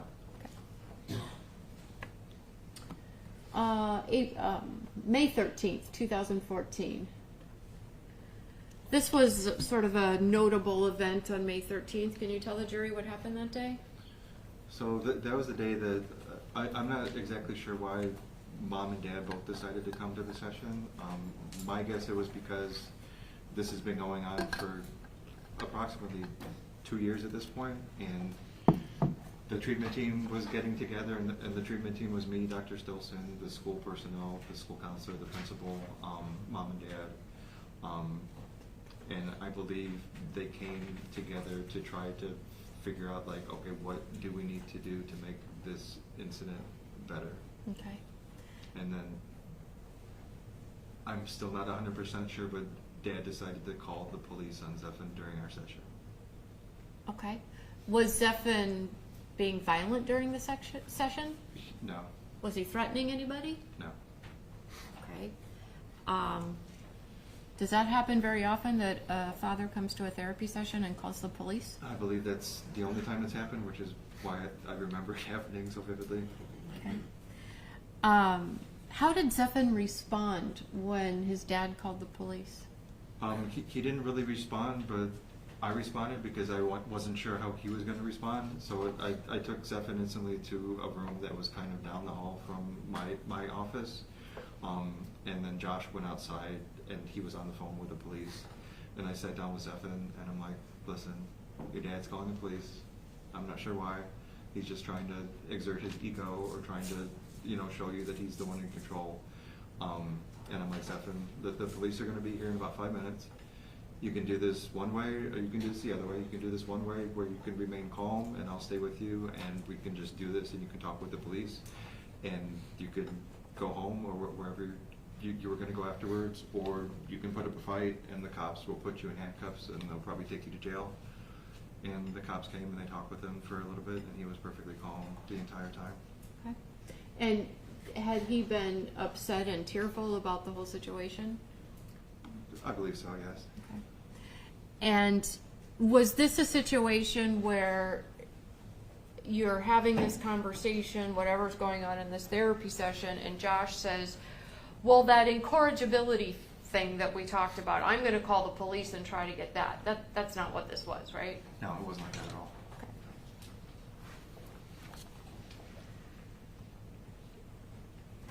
So you see Zephen again 10 days later, May 23, 2014, and what is this session about? We were talking more about the session with me and his parents where Josh called the police on him. And that was the main thing we talked about, just trying to help Zephen understand like why his father was choosing to have this kind of relationship with him. Okay, and are you again recommending in this session that this family would benefit from seeing a different therapist, a family therapist, not you because of whatever the issue is that Josh has, but you're still recommending, you're still trying, you're still saying, hey, you guys need help? Yes, and I try to be, with these kind of sessions even, I try to be as hopeful as possible that things could potentially get better. And did Zephen say what he thought about going to family therapy with his dad?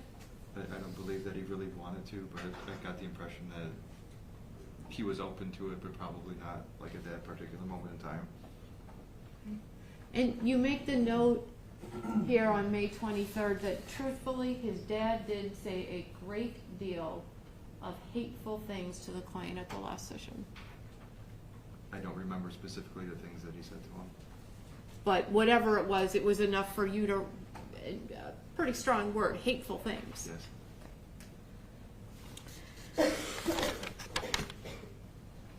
And then June 3rd, 2014. You see Mom and Zephen at your office? Yes.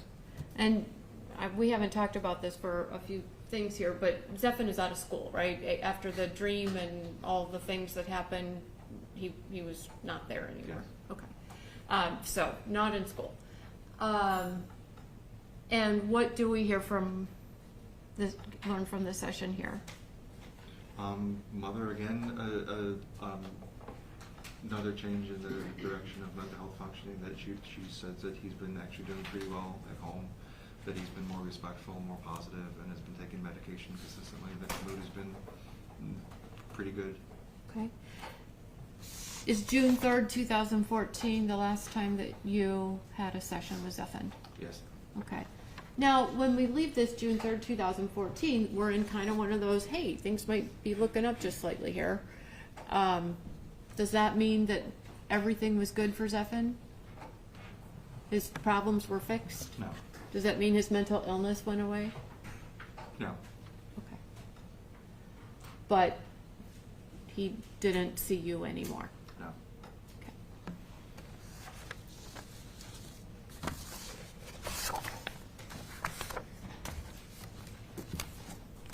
May I have one moment, Your Honor? I don't have anything further.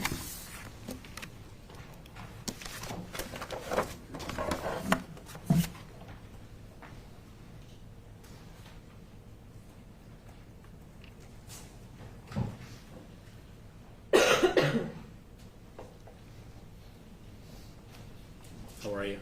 Good. You may remember me. I do. Okay. I like timelines.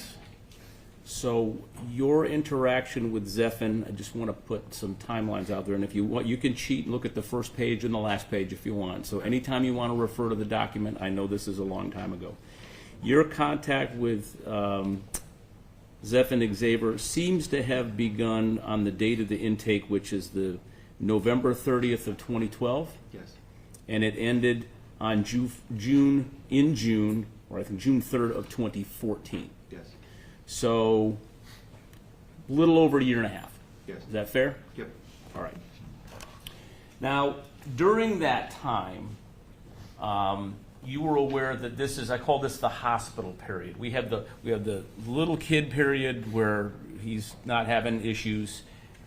We have what I kind of call the hospital period, which is basically from when you started toward the, November of 2012, and then, by June of 2014, he's not been in the hospital for a few months. Yeah. And then we have what you were not involved in after that. I guess one of my questions is, other than your observations of the dynamics between his mom and him, and I'm talking about Mr. Xavier, the dynamics between his dad and Mr. Xavier, and some phone calls, much of what is here that the jury has looked at here, all these different therapy sessions, is it fair to say that most of it, a bulk of it, is Mr. Xavier telling you how he feels or what he feels is happening to him? I think that's a part of it. Okay. I mean, but it's self-reporting. If he tells you, I've lived a lifelong abuse at the hands of my father, there's no collateral photographs and, pictures and videos of beatings or anything like that. You're relying on Mr. Xavier's version. Yes. And would it be fair to say that Mr. Xavier was an angry kid back then? I mean, with the stuff that he told you. I mean, we looked at it up here. He hates his dad. He hates school. I mean, I'm assuming, I'm not trying to categorize it in a clinical way, but just for folks like us that don't do what you do. I would say, based on my personal experience with him, I don't think the first word I would use to describe it would be angry. Okay. So there's not anger there, or there is? With a lot of teenagers, when they're severely depressed, a lot of times the anger is kind of masking a lot of the depression. It comes out in anger when it's actually more of a depressive state. Okay.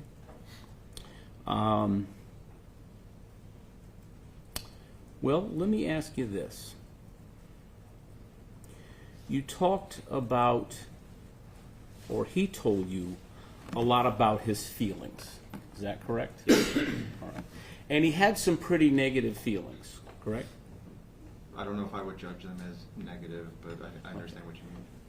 Well, I don't want to play word battle with you. I'm simply trying to use plain English, non-clinical language to get to a point. Yes. Okay. And I don't want to fight you on that. I know. You talked about,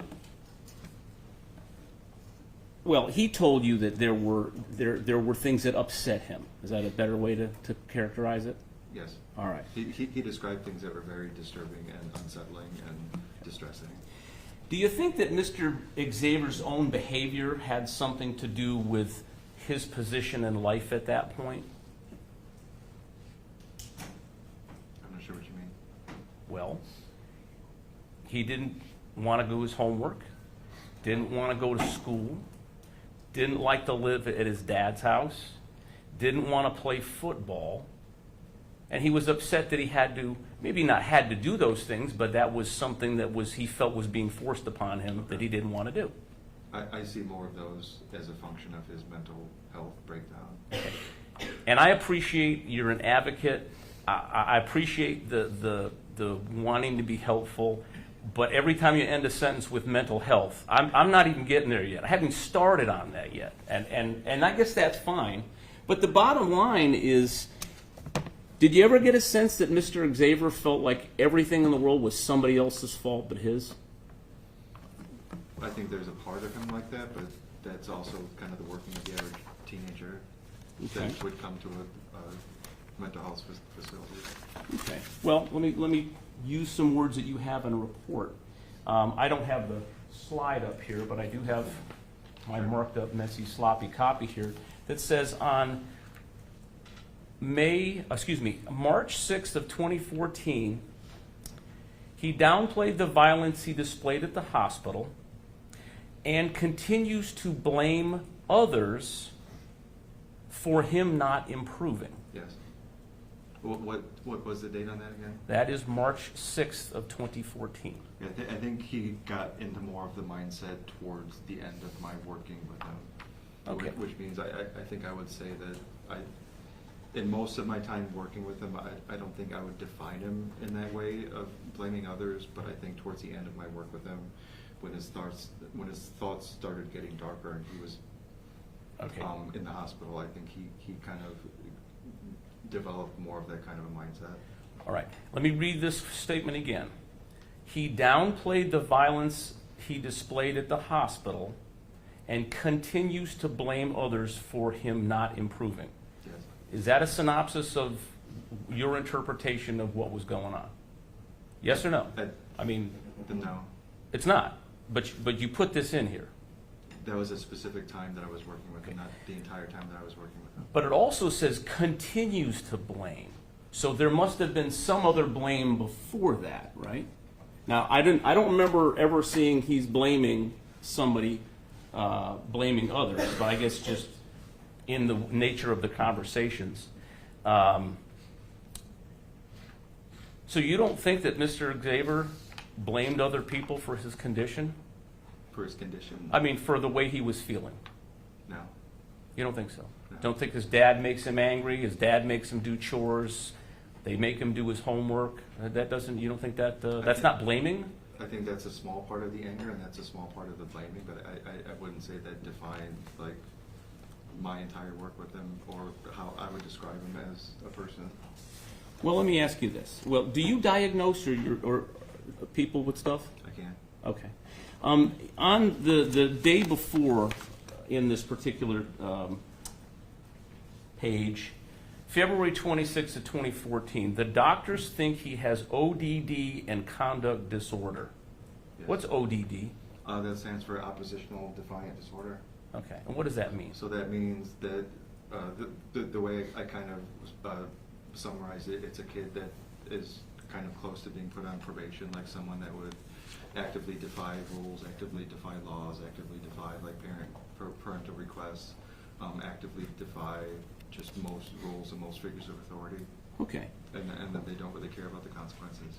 So not wanting to do homework and don't care about the consequences. Don't want to go to school.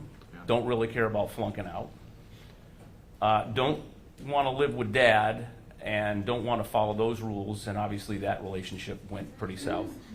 Don't want to play football, et cetera, et cetera. Okay. Did it appear to you that when Zephen got his way with something, like I started having sex with my girlfriend, that corresponded with him showing up going, I'm in a good mood today, my mood is improved? That it seemed to correspond? If something positive that he felt was good, he was in a good mood? Not really. And when he has to go to his dad's house, he's in a crappy mood? I don't think he was always in a crappy mood at Dad's house. But Okay. I understand the point you're trying to make. Okay, I mean, it seemed like there's things in your reports that when something was going his way, he got a girlfriend in the hospital, suddenly he's in a good mood, right? That seems to correlate a little bit? Sure. You'd agree? Yeah. Okay. So I guess the point of that is, do you feel like maybe Zephen Xavier might have been a bit of puppet master in his own world? Like,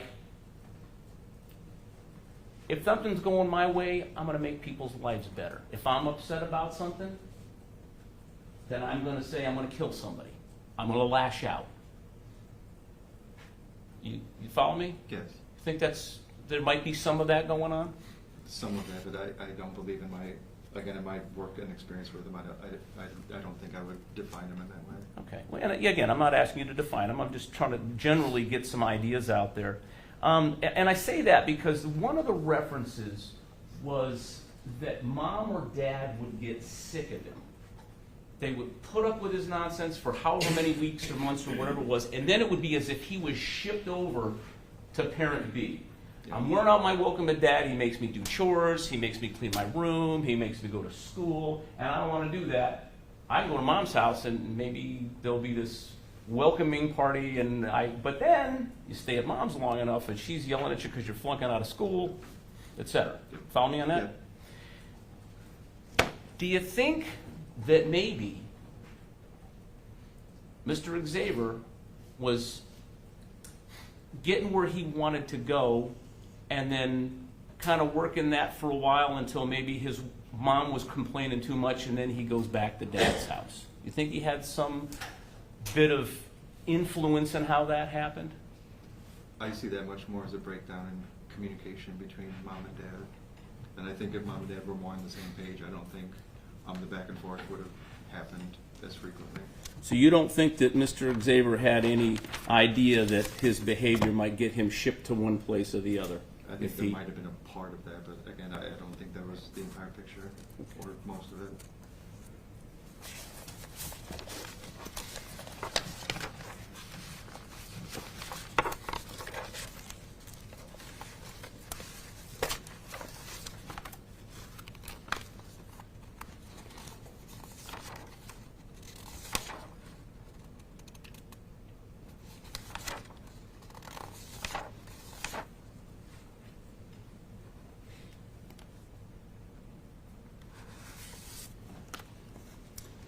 On January 22nd of 2014, client feels that he doesn't want to go to the hospital, but we encourage that he should get evaluated, and that doesn't mean they will automatically admit him to the hospital.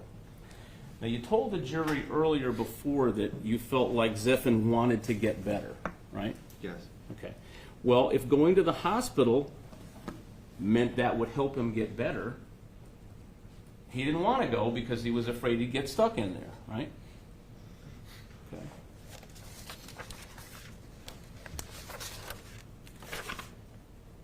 On January 29th of 2014, it's actually on the top of the next page, it says his sleep schedule has been out of whack and he doesn't want to do homework or associate with people. Kind of remember that one? Now, you said that Mr. Xavier wants to get better. Sleep schedule out of whack. Could that include staying up all night long and playing video games and going to bed super late so that you're kind of, it's like working third shift? It can be like that. Okay. So, I mean, I'm trying to wrap my head around, if you want to get better and you know going to bed early would be helpful. He didn't seem to do that, though, consistently. I don't know too many teenagers that are on a consistent sleep schedule and then try to get themselves on a consistent sleep schedule. And how about he doesn't want to do his homework? If he did his homework, wouldn't he do better in school? Yes. Okay. And actually, that goes way back and before your involvement. And he doesn't want to associate with people. Wasn't he upset about not being popular? I didn't really talk with him too much about that. I don't think I got that part of his personality. I think that was more of... Well, let's assume that at some point somebody did say, you know, geez, I'd rather be popular like I used to be. Well, if you don't want to associate with people, I was going to say, I guess unless you're one of those internet, what do they call them, influencers, where you become popular but you don't really have to see anybody. On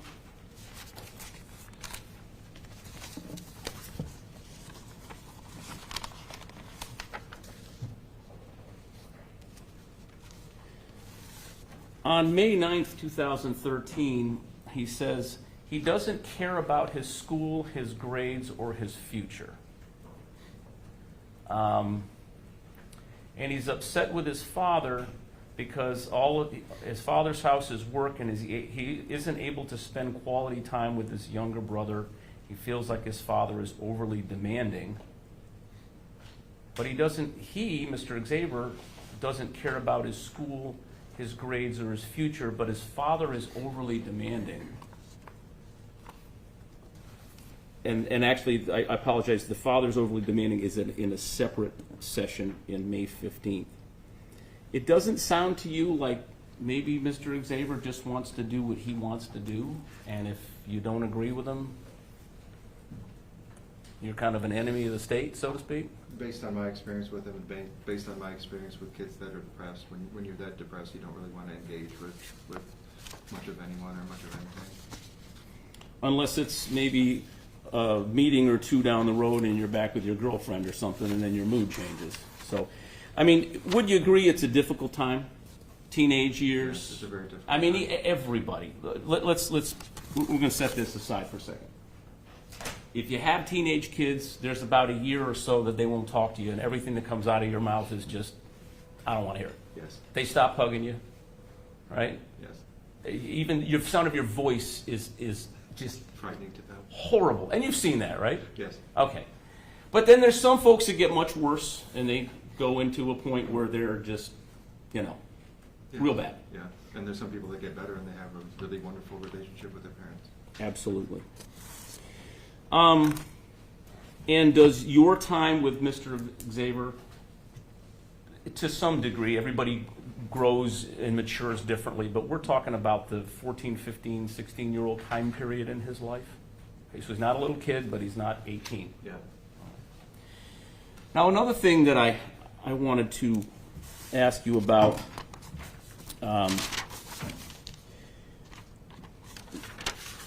would it be fair to say that there were times that Zephen and you formed sort of a bond as a counselor or therapist with that person? Yeah. And I mean, you tried to. That's a pretty important part of my kind of work. Exactly. If somebody doesn't trust you to open up to you, to share with you, what can you do? Yes.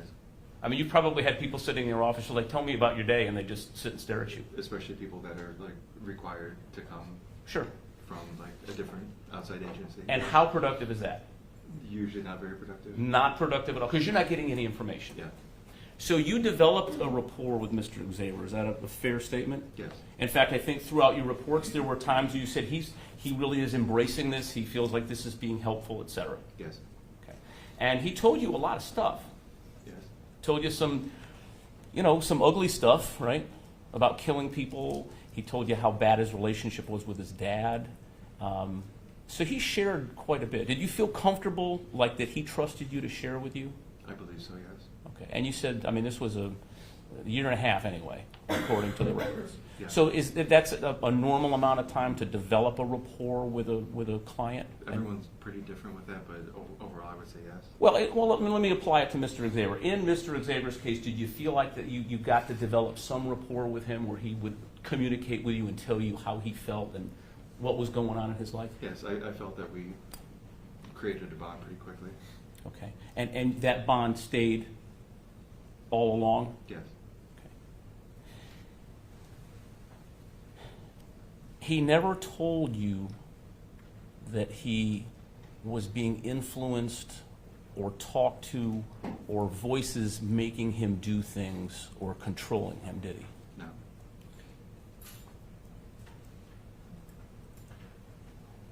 Thank you very much.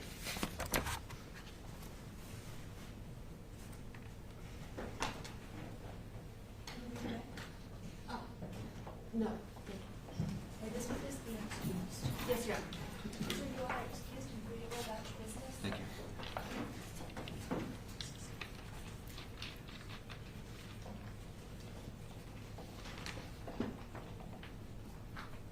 Does the jury need a very brief comfort break, or are you all good? Yes, please. Brief comfort break. Let's make it as short as possible. We need to keep on moving as much as we can for the rest of the day. All rise, face of the jury.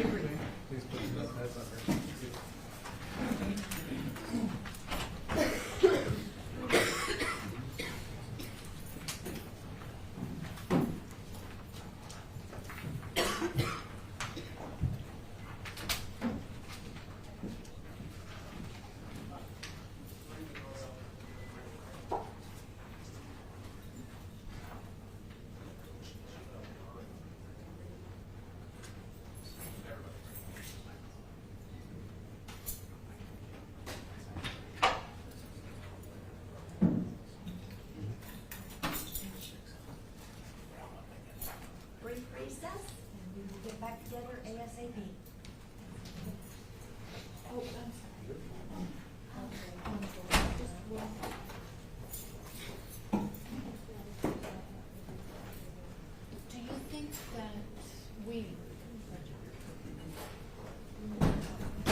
and retired last July. How long were you a nurse? 47 years. And at some point in your career, did you become a psych nurse? After a couple years initially at Northwestern in Chicago, I worked the psych unit at Kishwaukee, at Palos Community Hospital, at Charter Behavioral Health, at Madison Center, and then began as a nurse case manager with Midwest Behavioral New Avenues. When you say case manager, is New Avenues an insurance company? It is. And is one of the products that New Avenues carried Medicaid? It is, well, no. New Avenues contracted with Select Health Network, and they supplied the MDY's portion of the Medicaid for the state of Indiana. And just briefly, what does a case manager do for an insurance company? Typically, this was a relatively new program when we started with New Avenues. It was designed to try and help facilitate people getting treatment that on a consistent basis. So when a patient was admitted to an inpatient facility, they were automatically put in case management. The parent, if they were a minor, and the adult, if they were an adult, had to agree to participate. And then we would typically work with them on a weekly basis for the first month or so, and then bi-weekly and then monthly to make sure that they were following through with outpatient appointments, med management appointments, taking their medications, that they were showing improvement. If they weren't, what services did the insurance company have available to try and help improve the situation? When you case managed for minors, did you ever have contact with that minor? It sounds like Very no. rare. Only if the parent asked us to talk to them to explain who we were, because the child was curious about why we were calling. Our conversations were with the adult. Do you remember when you would have been Zephen's case manager? 2000 and, well, his first admission, which I believe was 2013. And then through the time that I was at New Avenues until March of 2014, although there was a break in there where we closed the case because we couldn't maintain contact with family. Okay. Did Zephen begin seeing a therapist at one point? He did. Was his name Patrick O'Connell? It was. Did the insurance company approve those therapy sessions? Absolutely. And generally, do insurance companies approve therapy that is unnecessary? Typically not. You have to meet certain criteria to be approved. Now, sometimes somebody will, we will approve like 8 sessions and they'll only need 6, and so they'll have 2 extra sessions that they can use if they need to or want to. But no, we typically don't approve something unless it's medically necessary.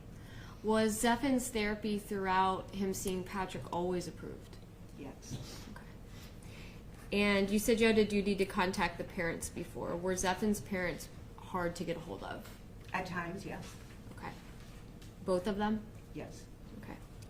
And were there times where instead you would have to contact Patrick O'Connell himself? Correct. And was he easy to get a hold of?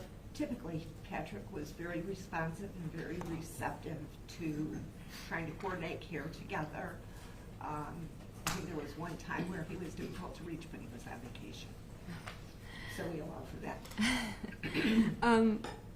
Was throughout the review of your correspondence with Patrick O'Connell, was it clear that Zephen, at least at certain points in his therapy, was making progress? Yes. Okay. And how many hospital admissions did Zephen have? I believe he had 3. The first one in January of 2013. Do you know why he was admitted? He had verbalized suicidal ideations. And it was a few months post a concussion from a football injury. Okay. And do you know about how long that stay was? Gosh, they're typically 5 to 7 days. I would say his was a little bit longer, the first Okay. admission. And after a patient goes into a admission like that and comes back, what is the insurance company's involvement with follow-up care? You mean comes back to outpatient? Yeah, like is discharged. Okay, so once he's discharged, we try to make sure that they have an appointment. The hospital sets it up. But our job was to make sure that we had an appointment within 7 days of discharge with a therapist or a psychiatrist. And then to make sure that they kept that appointment. And to make sure they also had an appointment with a doctor to make sure that they could continue their meds. Hospitals typically discharge with a 30-day supply. And Zephen does not have another admission until 2014, but in that interim between the January 2013 admission for the first time and his second admission in 2014, is he seeing Patrick O'Connell the entire time? I can't answer that question. I believe it was August of that year that we closed the case because we couldn't reach the parents. Okay. And typically, we would make 3 attempts to call the parents. If they did not return our calls, we would send out a letter requesting that they call. If there was no response, we would make a final attempt. And if we didn't get a response back, we would close the case. Okay. And I believe it closed in August of that year. And it reopens with another hospital admission. Correct. And that's in February of 2014. Do you remember the purpose of that admission? I believe he was making threats to other people. Okay. And do you remember the length of stay and the reason for discharge? I don't remember specifically the length of stay. I think it was 4 to 5 days. Mm-hmm. And the doctor felt that he was ready for discharge and released him. Follow up with Patrick and med management. Was there any record during that stay of acting out or being any kind of violent way in the hospital? I don't remember whether it was that stay or the following stay where he had hit a peer on the unit. It was one of those 2 admissions, either the second or the third admission where he hit a peer, and that peer required seizures. Is it somewhat normal in a psych hospital to have violent outbursts, Absolutely. even in short-term stays? Absolutely. And are hospitals that, either for short or long-term, typically house psych patients, are they well-versed in how to deal with that kind of situation? They are trained. I was even trained at how to do what's called a takedown when somebody starts to get agitated, out of control, or to the point of being violent. How to physically hold. In the old days, it was called restraints. Now it's called physical hold. We no longer put people in restraints per se. But that used to be the case back in the 70s.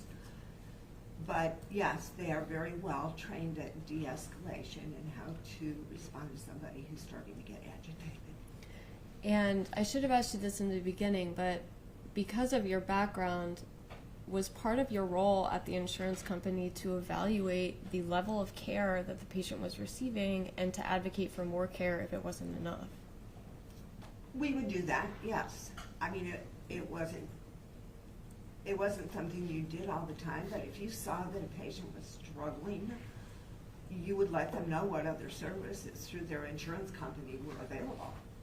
You know, because some people just don't know what all the services they can get through insurance is.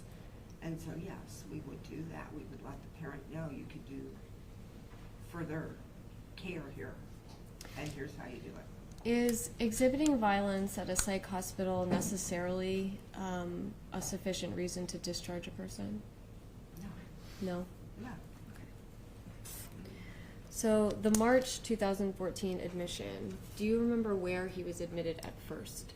He went to Michiana. Okay. Is that BHC? It is. Michiana Behavioral Health Care. And was he discharged within a week from there? I believe so. Okay, they attempted to discharge him, and then tell me what happened.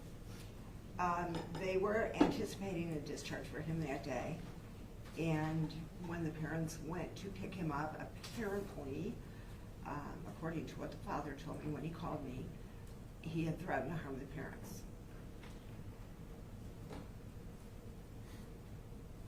At that point, we called our medical director, who was an independent medical director for New Avenues, Dr. Hinchman, and he recommended that the family take him to Memorial Epworth or to Riley down in Indy for further assessment.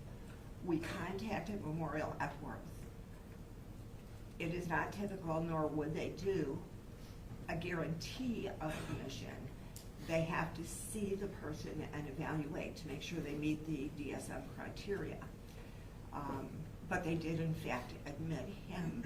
So he went from Michiana to Memorial Epworth in the same day. Okay. And was he admitted to Epworth? Yes, And how long about did he stay in Epworth? about a week. Okay.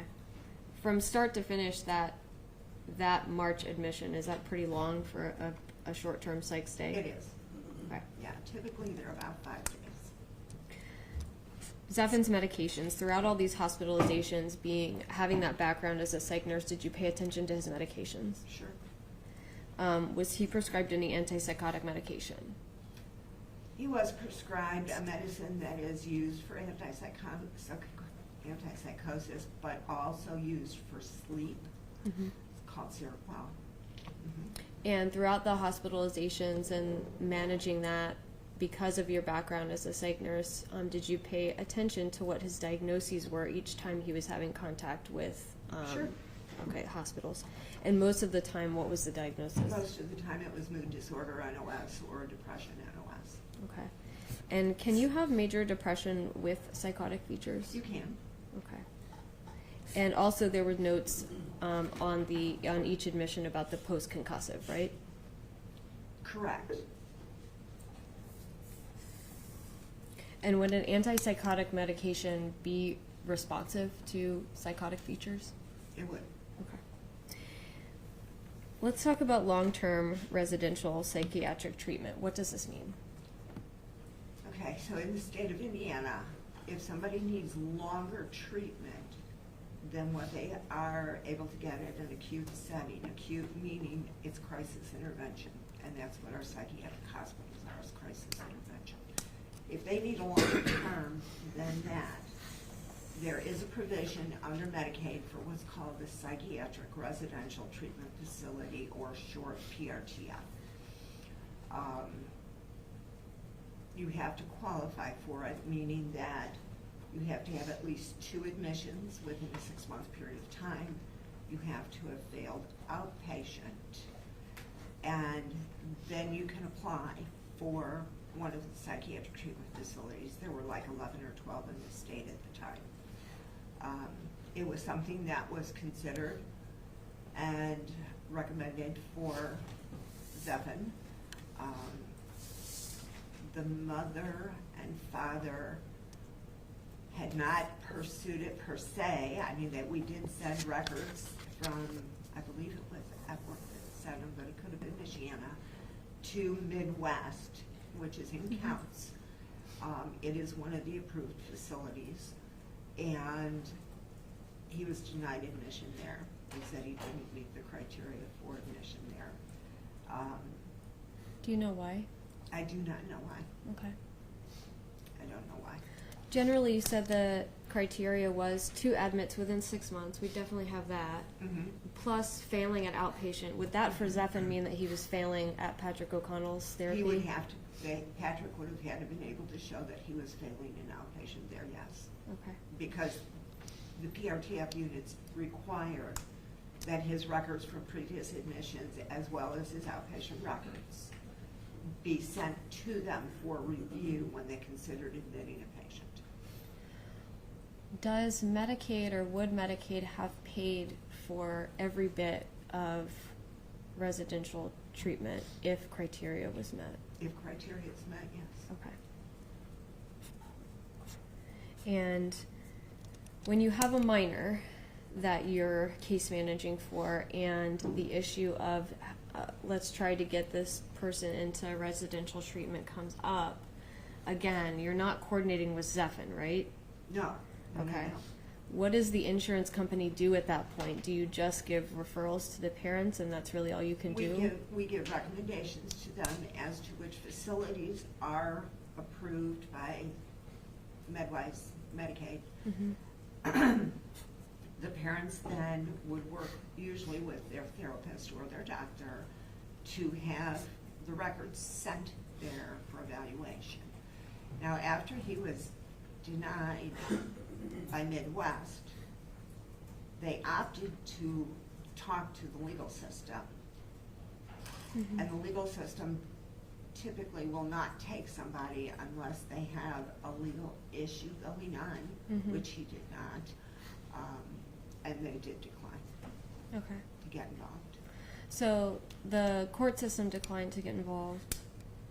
Midwest said he doesn't meet criteria, but we don't know why. Mm-hmm. Do you remember any of the other places that you would have given either of his parents? Awan, Jabal are the two that I remember giving to them. Okay. But then I left New Avenues and took a different position someplace else. Okay. So I don't know what the follow-through on that was. Okay. And just like we talked about in short-term psych stays at hospitals, do places that people live and get long-term care and residential treatment at have the same ability to manage violent behavior like we were talking Yes. about before? And what are some examples of how they can, do they have special rooms that they can put people They in? could have a quiet room where they could place a patient if he's really out of control, if she's really out of control, whether it's because they're making threats to harm themselves or to harm somebody else, or is it just because they're physically acting out aggressively, throwing things, hitting the walls, things like that. There typically is a quiet room there. They all are also trained in how to hold patient safely to help de-escalate if they get to that point, or to verbally de-escalate a patient if they can do that before they have to do a hold. So yeah, they're all trained. And the reason why people who work at these places and facilities are trained to do that is because violence is a common occurrence in this setting. Absolutely. Okay. That's one of the reasons some of these kiddos are admitted to a facility like that, is because of aggression. And so aggression wouldn't, to you, make any sense as a reason to deny someone admission to a residential facility? Typically, no. Typically, no. Okay. That's all I have.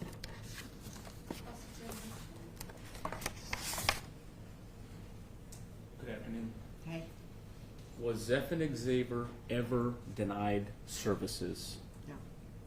Thank you. Not by our insurance company. Thank you. Anything further from this witness? No. You should be excused. Yes. You are excused and free to go about your business. Thank you.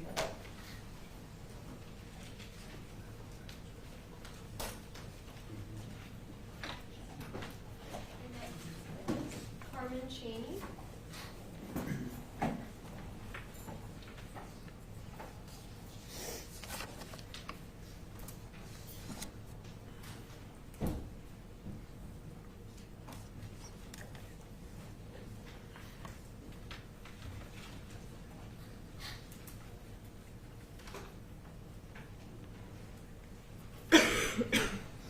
Do you solemnly swear or affirm that the testimony you are about to give shall be the truth, the whole truth, and nothing but the truth, so help you God? Right, this way, please.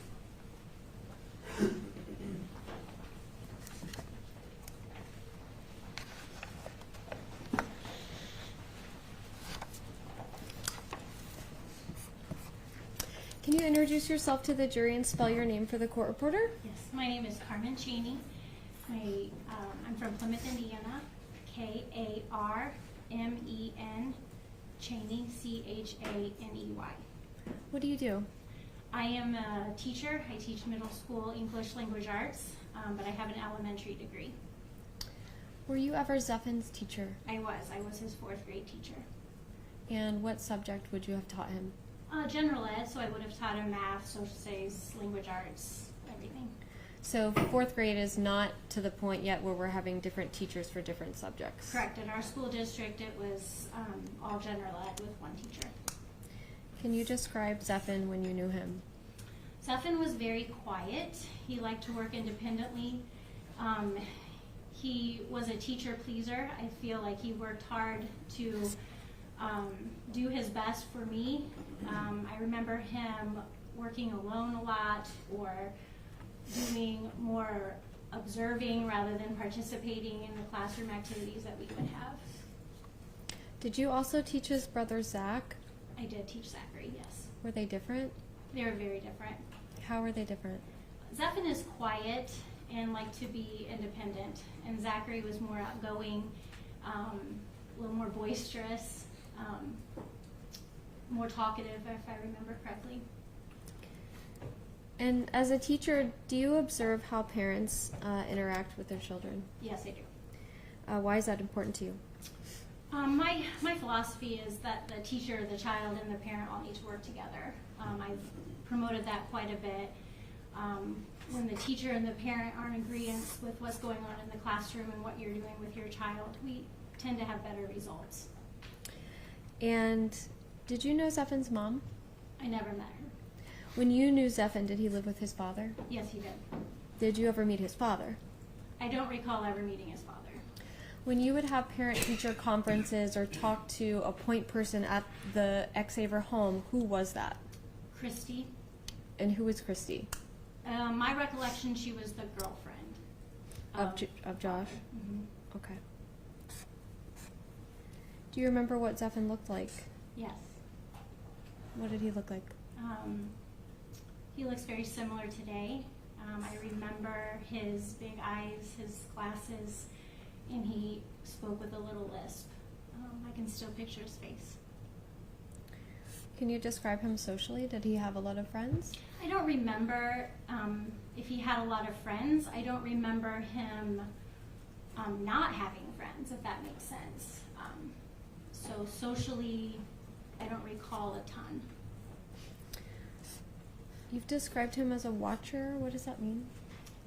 When we would do group activities or classroom activities, when you learn about childhood development, you have stages of play. To me, he was that child that kind of stood on the outside and watched before joining in. He was oftentimes more of an observer rather than eager to participate student. And do you have any experience based on your teaching background recognizing developmental issues? I have experience recognizing them just through years of teaching. I've taught for 20 years, and there's certain things students should be able to do when they get to your classroom, and when you teach repeated grades, you learn those certain skills. And if students arrive in your classroom and they don't have certain sets, you usually are triggered, yes. With that in mind, did Zephen trigger anything? The only thing that I remember him that would trigger that particular instance would be his processing. You would ask him a question, and it would be that pause time where he had to really think before he responded. I've been asked before, do you remember if he responded correctly? And I don't remember. It was too long ago. I do remember him having to have extra think time, which was more than normal in children at that age. Did you see news in Indiana and Plymouth of the murders on the television? I did the initial newscast, yes. Did you recognize Zephen immediately? I did, yes. What was your reaction? I was sad. I was shocked. I felt sick about it. I don't have anything else. Do you have anything? No question. Yes. Thank you. Thank you.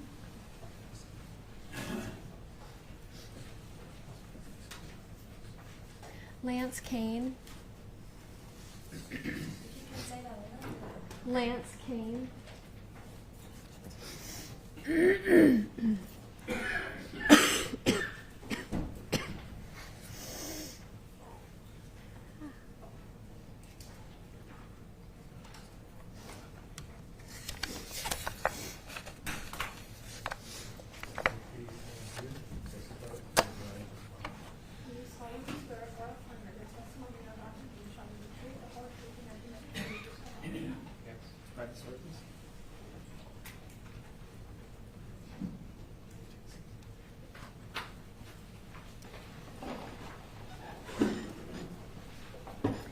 Can you introduce yourself to the jury and spell your name for the court reporter? My name is Lance Kane, Lancekeain. And where do you live? I live in Indiana. How do you know Zephen? I knew him, he was my neighbor when I lived on Hope Boulevard, and I believe he was around 9, it's about 2006. And who did Zephen live with when he was about 9? He lived with his dad, Josh, and his brother, Zach. Did his father have a wife? He had a girlfriend, Okay. but not the whole time. Okay. What was her name? Christy, I believe. Okay. Have you ever observed Josh being his neighbor? Well, how long were you his neighbor? About a year. And did you still know the family after you no longer lived next door to each other? Only Zephen. Had you ever in that year observed Josh with his kids? No, I can't recall any specific instances. Okay. And can you describe Zephen as a child? Yeah, he was quiet, but he when he was with us, he was kind. He was jovial. He laughed a lot with Chandler. He was very talkative with my wife. Me, not so. I mean, I talk with him, but I'm more of an introvert person, and I think that was his personality too. So we didn't interact a whole lot, but it was still comfortable. And he was a kind, easygoing kid. You mentioned the name Chandler. Is that why Zephen was over at your house? Did you have a son that was the same age? Yes. Okay. Were they friends? Yes. Were they close friends? I would say yes. When you all no longer lived right next to each other, did they remain friends? Yes. Do you have any memories of Zephen coming over for any special events or holidays or birthday parties? Yeah, I do remember he came over with, I believe it was the football team. It was either the football team or the wrestling team, and Chandler had a birthday party. So I believe it was their freshman year in high school. Were Chandler and Zephen different personality-wise? Yes, I would say so. Can you explain how? Chandler was, Chandler got along with everybody. He was very easy to talk to, and he could talk with anybody. I would say from what I saw of Zephen, it wasn't the same, more introverted. But one-on-one or in small groups, Zephen was a little more outgoing, but I think in bigger groups, not so much.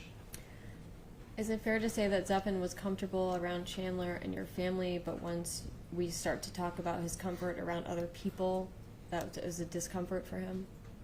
From my interactions, yes. Okay.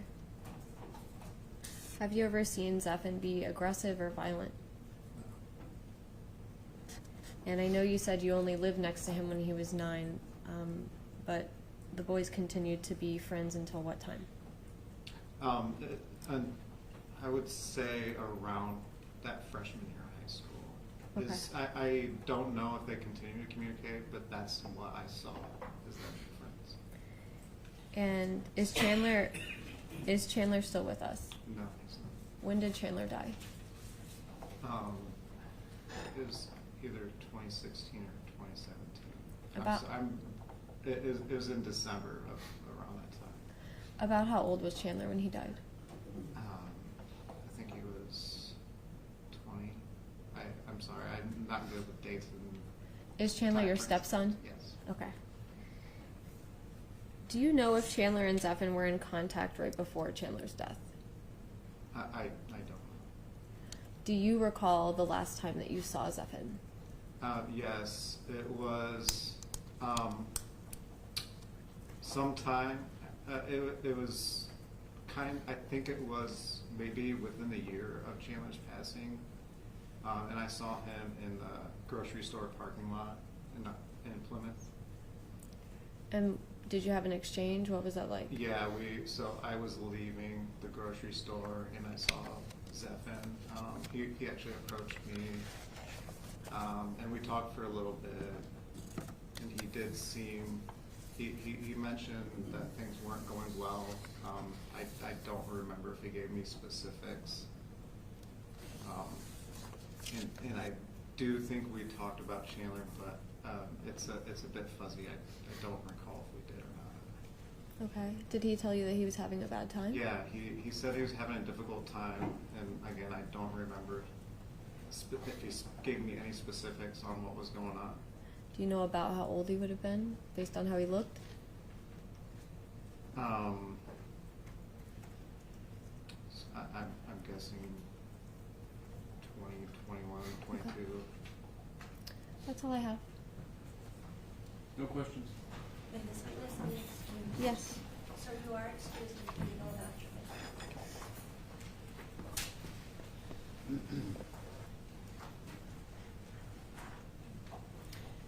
Angie Kane.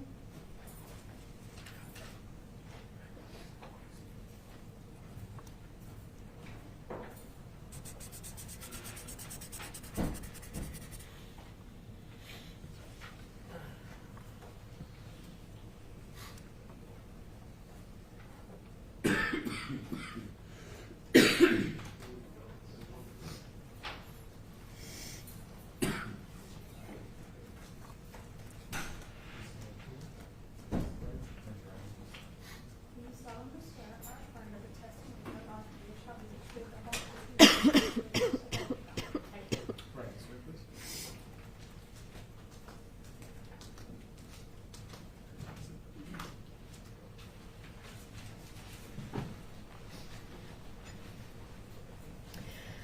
Can you introduce yourself to the jury and spell your name for the court reporter? Yes, I'm Angie Kane, ANGIE KAIN, Where do you live? Indiana. How do you know Zephen? He was my neighbor boy and my son's friend. Can you tell me what age you think Zephen was when you would have first met him? 9. Okay. And can you tell me how you met him? How close of neighbors were you? Right next door.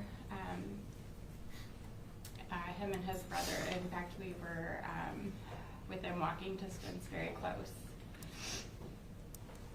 And did you know his family too? I did. Who did he live with? He lived with his dad and his stepmom, but she was really his mom, Christy, and his brother, Zach. Being Josh's neighbor, did you ever have a opportunity to observe him with his boys? I did. How would you describe Josh as a father?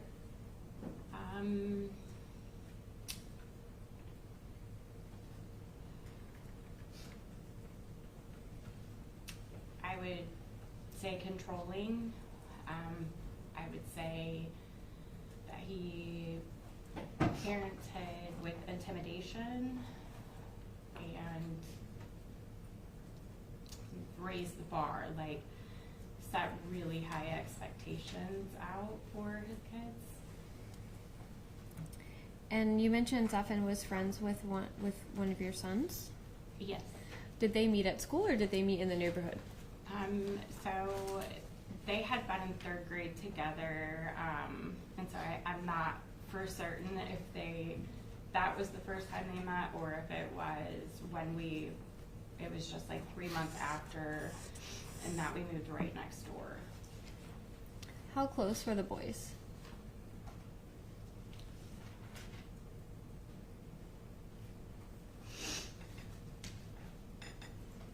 They were really close. Can you tell me what they had in common? Yeah, so they would play this Mario Kart and all the any Mario games that came out and Rock Band. And they would do wrestling and football, and I can still gets to hear Zephen laughing and saying my son's name. They were like playing Mario Kart, and my son like found these hacks or whatever so they could play like, and I don't know how that all works, but just can you hear like kids just being kids. Did they play any sports together? Yeah, they played football and wrestling, and like they would do skateboarding together too, and I would allow my son to watch the show Jackass, and they would do stunts, and so the boys would think it was funny, like if they could like mimic some of those stunts, and I just like being at the skate park together, just a lot of good memories and a lot of fun things. Can you describe Zephen as a child? Was he polite? He was so polite. I have this thing about taking your shoes off at the front door, and he always said thank you and was always very polite and respectful. Remember that just being like something that was important, that I wanted my son to be respectful like that, and Zephen and Zach both were like that already. Did Zephen smile and laugh a lot, or was he a little flat? So I would say out in like maybe during school things and out in certain situations, it was very like he was to himself and would be flat and maybe anxious. But at our house, like just the laughing and the horse playing and, you know, doing the things that the boys did together. And so he was very comfortable around your family. It appeared that way, yes. Did you have a baby around the time that Zephen and Chandler were very close friends? Yes, and I remember he held her and would talk with her, and he just, you know, play with her, get on the floor and talk with her and hand her toys. And how old would Zephen have been at that time? So 11 and a half. Okay. Have you ever seen Zephen be aggressive or do anything violent?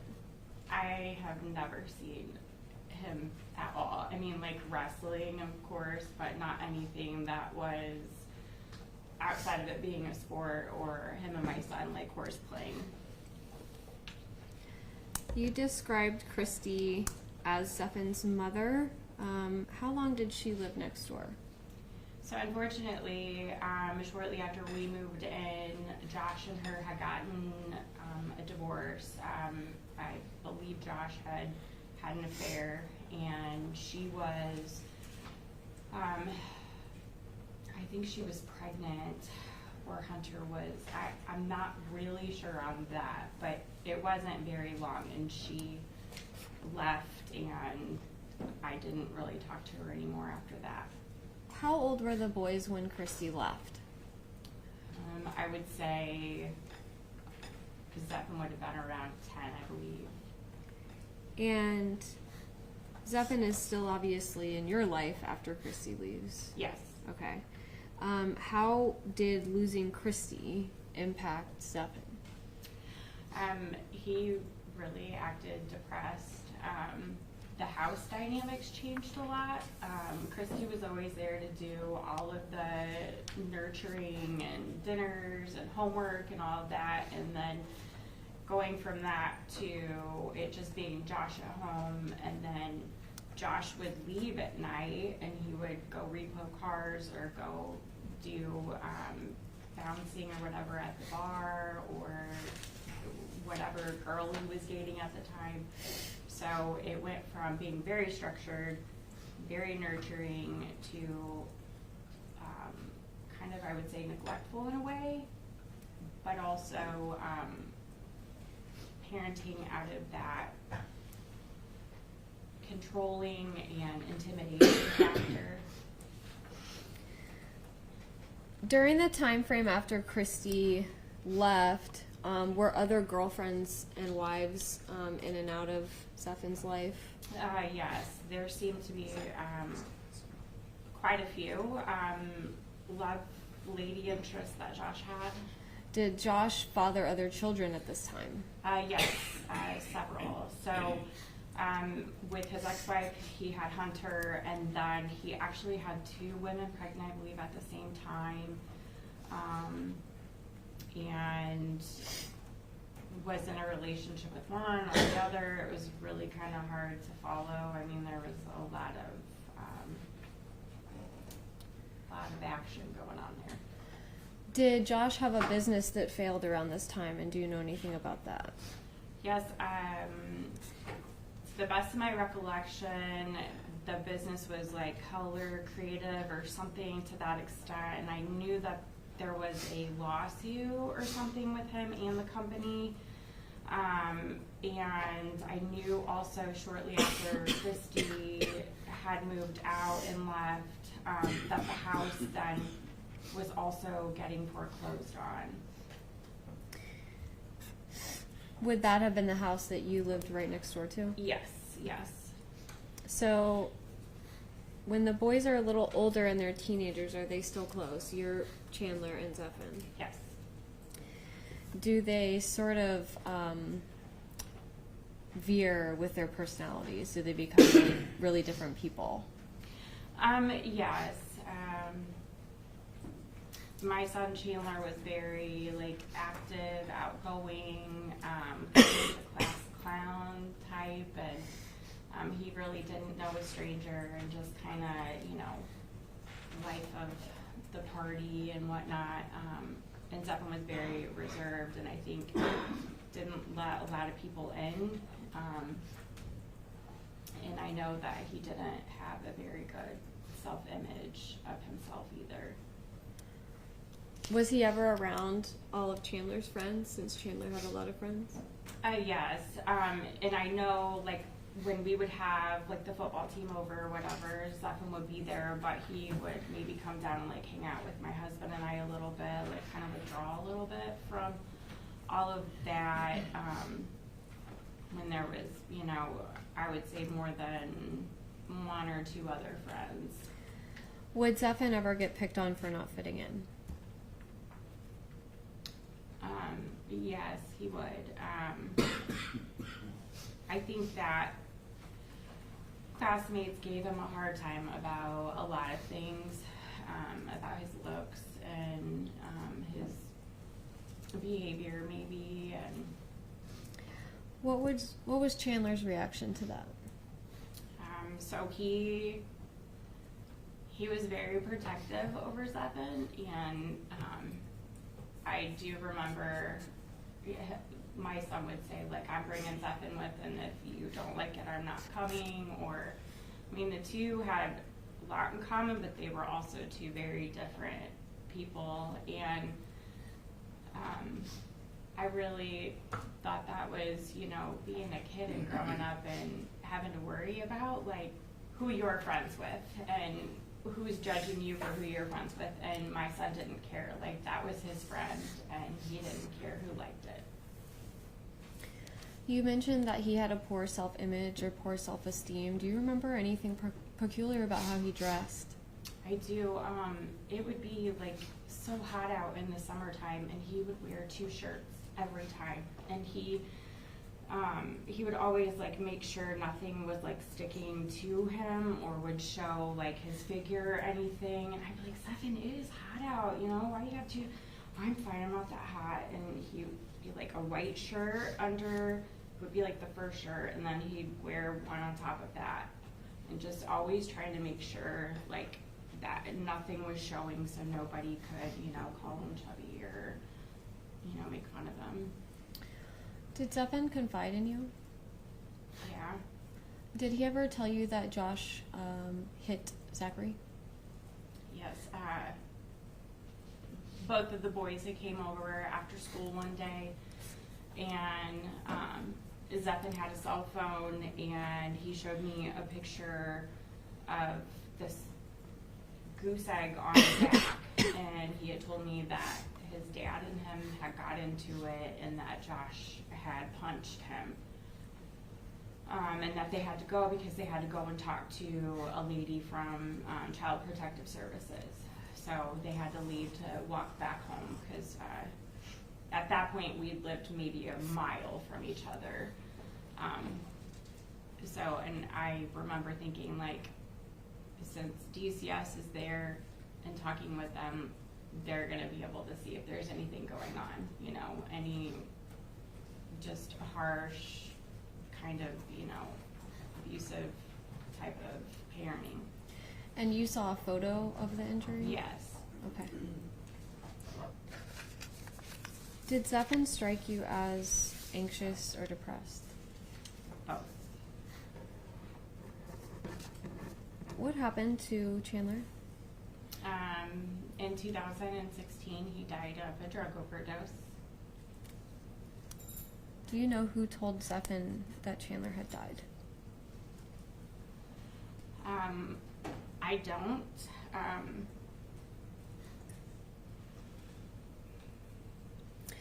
Do you know whether Josh knew that Chandler had passed away? His dad did know that my son passed away. We have a lot of mutual friends, and we did not hear from Josh at all. And Josh had actually coached my son Chandler in football and wrestling, and only seemed to be interested in him when he was doing those sports. So that was really pretty hurtful to not even have a text message or anything like, sorry for your loss, like nothing. Do you know whether Josh told Zephen that Chandler had died? I don't believe he did. If I recall correctly, I think that Zephen had to see it on Facebook. Okay. Was Zephen at the funeral? Nobody did message me that day and said something to the effect of, you know, I'm thinking of you guys, but I can't make it because it's going to be too hard. Okay. Have you ever met his mom, Misty? I met his mom, Misty, one time. Did he tell you that he was moving to Sebring? He did. He sent me a message on Facebook because we would talk occasionally through there. And he was like, hey, just sort of like, you know, I'm moving to Sebring. Like, he was really excited. Like, I'm going to be living with my mom. I'm going to get a job. Like he was hopeful about his future. And I was worried about him living with his mom, but I thought, you know, he's old enough, like, and maybe that's what he needs to get away, start fresh.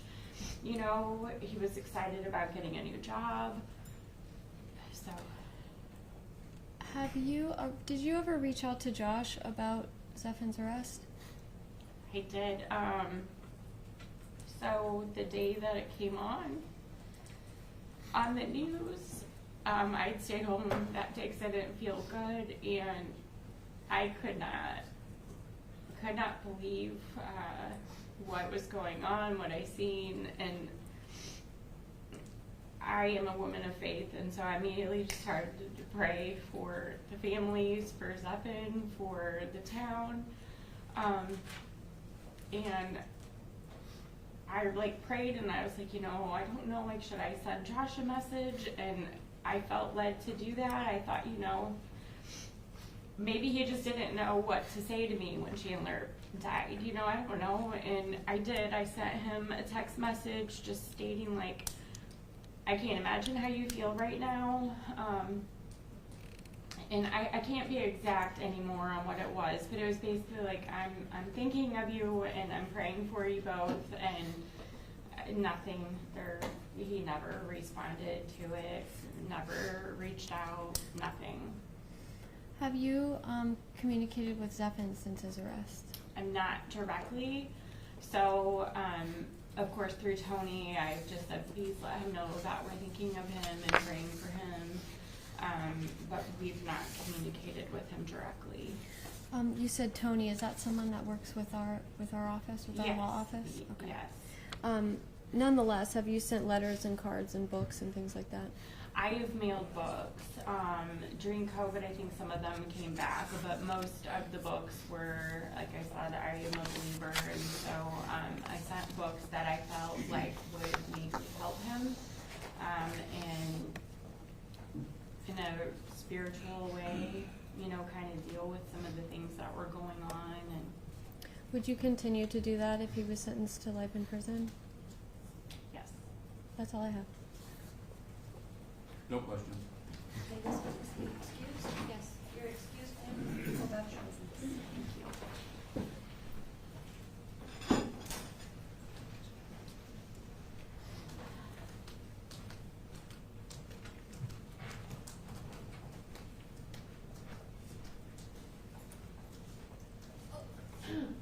Excuse me. Olivia Baca.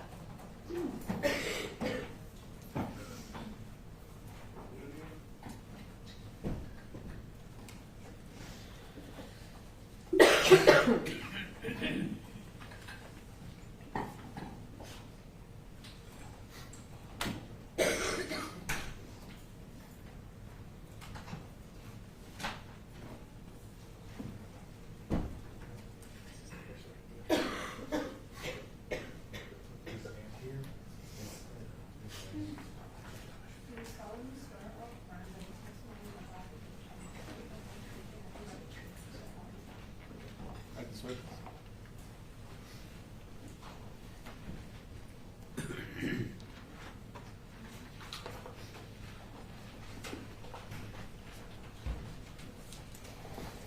Could you please state your name? Olivia Baca, And how do you spell your last name? B as in boy, ACA, Where do you live, Miss Baca? Plymouth, Indiana. Right. Do you know Zephen? I do, How do you know him?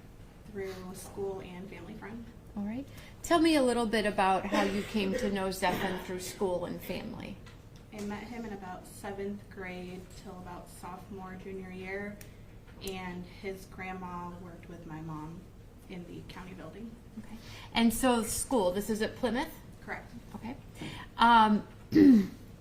And your mom and Zephen's grandmother, is that Grandma Judy? Correct. And they work together? Yes. Okay. So would you sometimes walk with Zephen from school to where your mom and Zephen's grandma worked? Yes. Okay. And did you get to know each other, chat, become friends through that sort of association? Yes.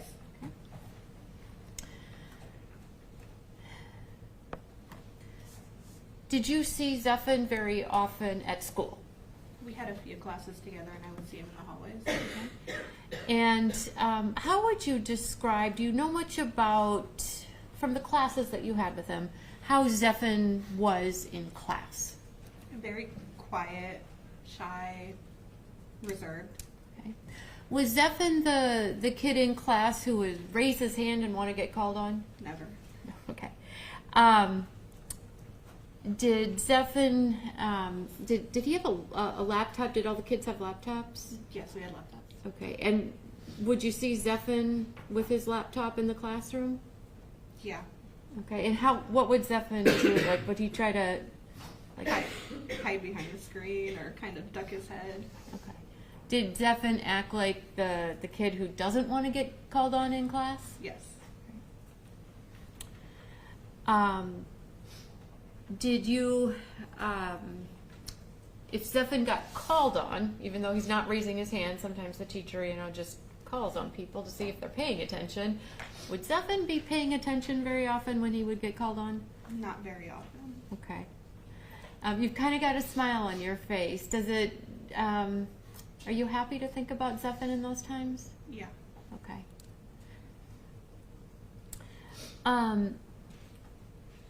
Did you know from your friendship with Zephen what he thought about school?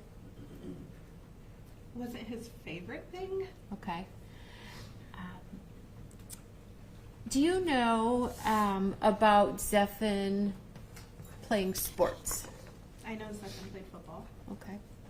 And well, tell us a little bit about these walks that you would do from school to the workplace together. What was that like? What did you guys do on these walks? So we would walk from school to my mom, his grandma's work,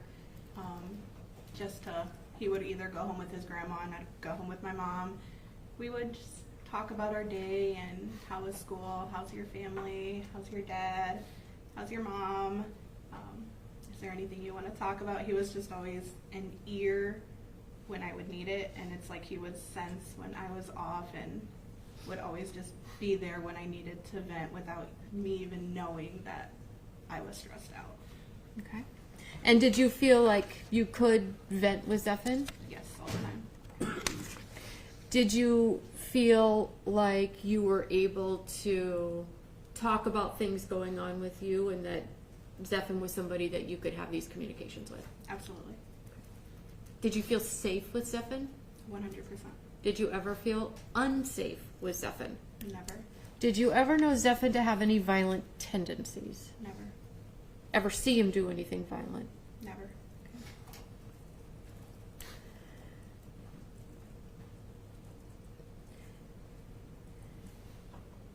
Did you know that about Zephen playing video games? Like, did he talk about them? He would occasionally say, like, he's tired in class because he stayed up playing video games.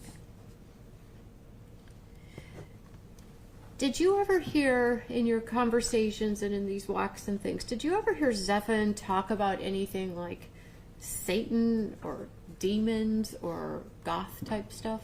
Never.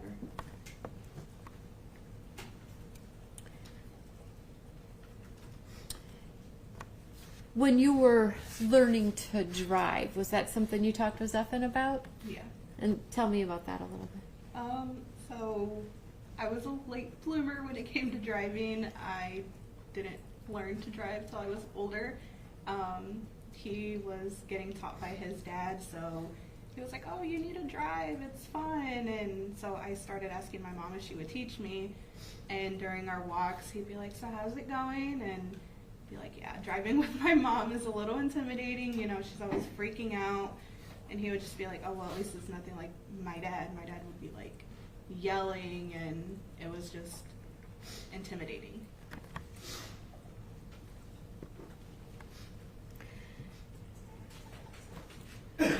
Your friendship with Zephen, did it feel like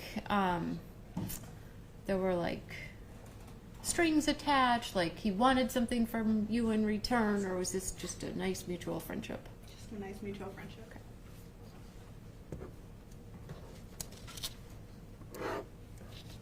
Would you call Zephen a good friend?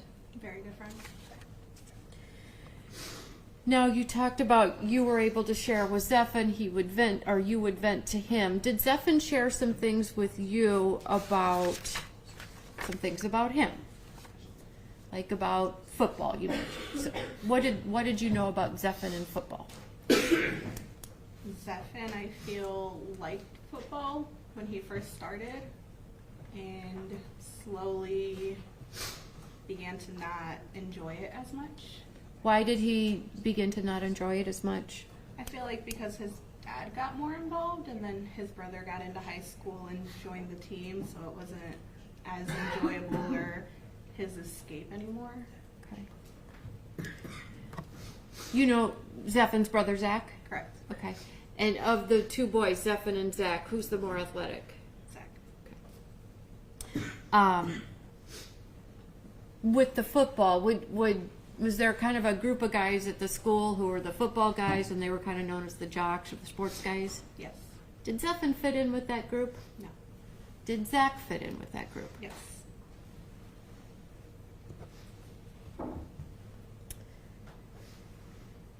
So when Zephen's dad got more involved in the football and Zach was playing and everything on the team, was that when Zephen seemed to lose interest in playing football? Correct.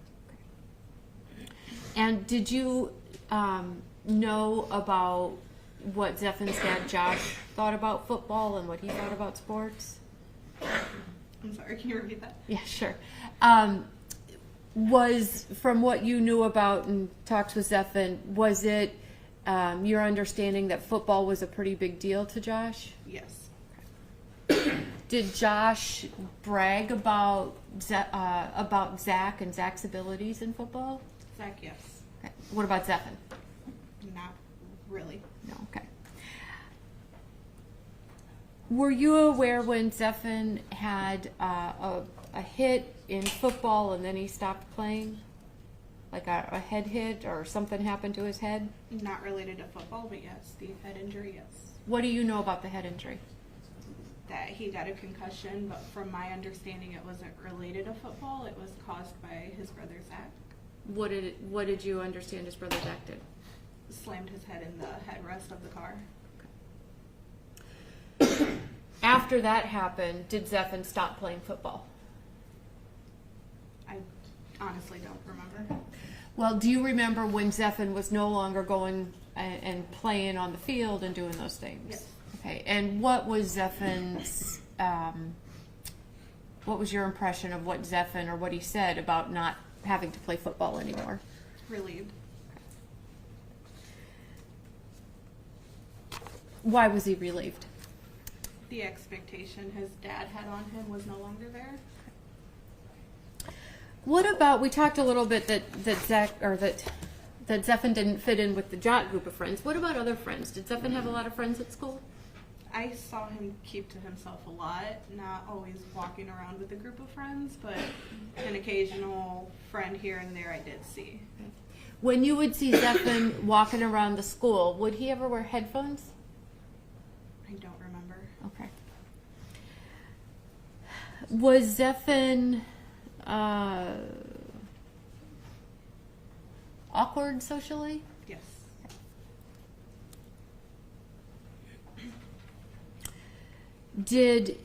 If you had like a group project in one of the classes that you were in with Zephen, if there was a group project, how did Zephen react to having a group project? He didn't seem to enjoy it. It was kind of like a job that he would have to work with other people. Did working with other people in a group setting cause him stress, anxiety? I felt like it caused him to be more reserved. Okay. What did you know about, based on your friendship with Zephen, what did you know about his relationship with his brother Zach? In my honest opinion, I feel like Zach was his bully. Zach was Zephen's bully. Yeah.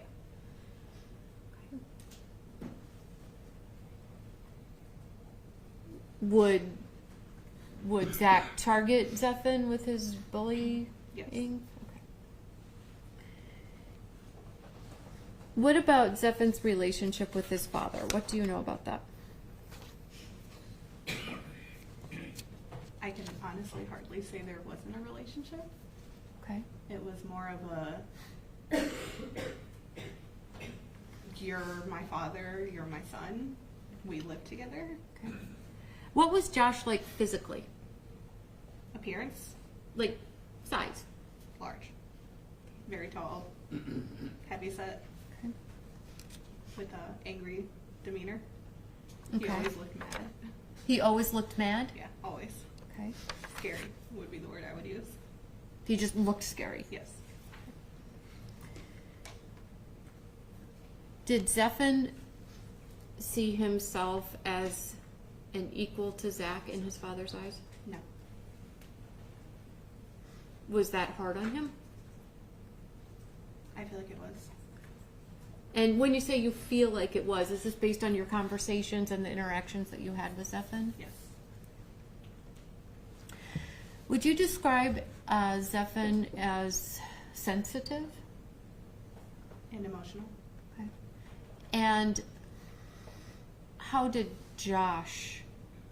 what did Josh think of having a son who could be sensitive or emotional? I feel like Josh thought it wasn't allowed. You're a man, act like a man, don't show emotion, don't cry. That's a feminine thing. You're a man, don't do that. Okay.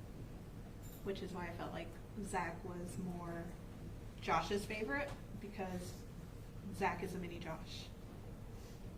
Okay. And so when you say that not showing emotion, did Josh show a lot of emotion? No. Okay. And so you think, so the impression is that he wanted his son, Zephen, to be like him, not showing emotion. Yes, to be hard. Okay. Well, hard. Would showing emotion, being sensitive, would that be a sign of weakness to Josh? Yes. And again, is that based on what you know, based on your friendship with Zephen? Yes, and from interacting with Josh and Zephen and Zach being in the same room. Okay. So, got it. Okay, understand.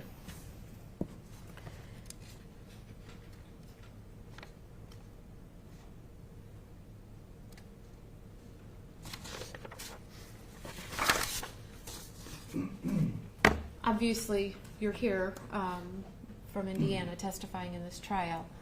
You know what Zephen did, right? Yes. You know that he pled guilty to it. Yes. Even knowing that, when you think back on the times that you had with Zephen, does it bring you joy? Does it bring you happiness? That I know Zephen? That the times that you had with Oh, him. sorry. Yes. Yeah. Okay. And why does it bring you happiness? I like to think of Zephen as the Zephen I knew when we were younger and in high school, a good friend, and just someone I could count on, and an amazing guy. Did you think that Zephen cared about you? Yes. As I cared about him. Yeah. If Zephen needed a hug, or if you needed a hug, would Zephen give you a hug? Yeah. That's all the questions I have. Thank you. No questions. Yes. Okay, Thank you.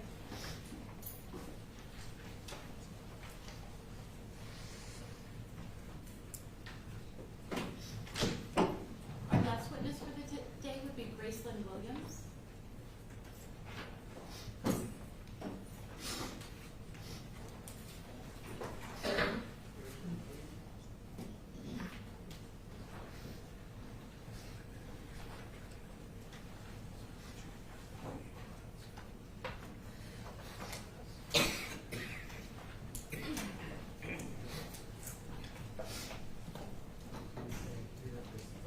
You solemnly swear or affirm that the testimony you are about to give shall be the truth, the whole truth, and nothing but the truth, so help you God. Yes, I do. All right, sweat, please.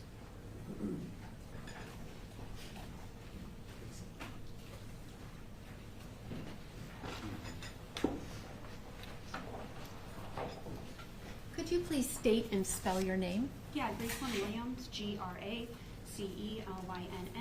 last name Williams, Williams. Where do you live, Miss Williams? McCordsville, Indiana. Can you say that one more time, the name of the city? Oh, sorry, yeah, McCordsville, Indiana. Okay, thanks. And what is your educational background? Yes, I have a bachelor's in social work. Do you know Zephen? I do. How do you know him? Yeah, so we met at BHC, where I was at for a short time, and then he ended up going to my high school as well, and that's how I knew him. Okay. BHC, is that the Behavioral Health Center? Yes, ma'am. All right. Is it okay with you if we talk a little bit about your time there? Sure. Okay. How old were you when you were at the Behavioral Health Center? So I was a freshman in high school, so probably about 15 years old. Can you tell the jury a little bit about what life was like at the Behavioral Health Center, how things kind of operated? Yeah, sure. So the Behavioral Health Center is a acute stay, so people go there for a variety of issues, suicidal ideations, homicidal ideations, substance use, things of that nature. They have small groups that you would attend. They give you with a therapist you talk to. You're kind of told when to go to school. They tell you when to go to bed, routine in that way, med management, things like that. Okay. There's structure though, you're told when to eat, when to sleep, when to go to school. Yes, ma'am. Okay, Yeah, and the school is there at the center, right? yes, ma'am. So there's group therapy there? Yes, ma'am. What is that like? If you could just describe a little bit about what, got a bunch of teenagers here in an acute psychiatric facility, what is that dynamic? Yeah, so there's a group therapy, and usually there's like a topic that would be brought up to talk about, and so people would go around the room and share their story and like how they related to it, things like that. There's also conversations outside of those groups or within those groups about like why you were there and kind of what you're struggling with and things like that. Okay. And did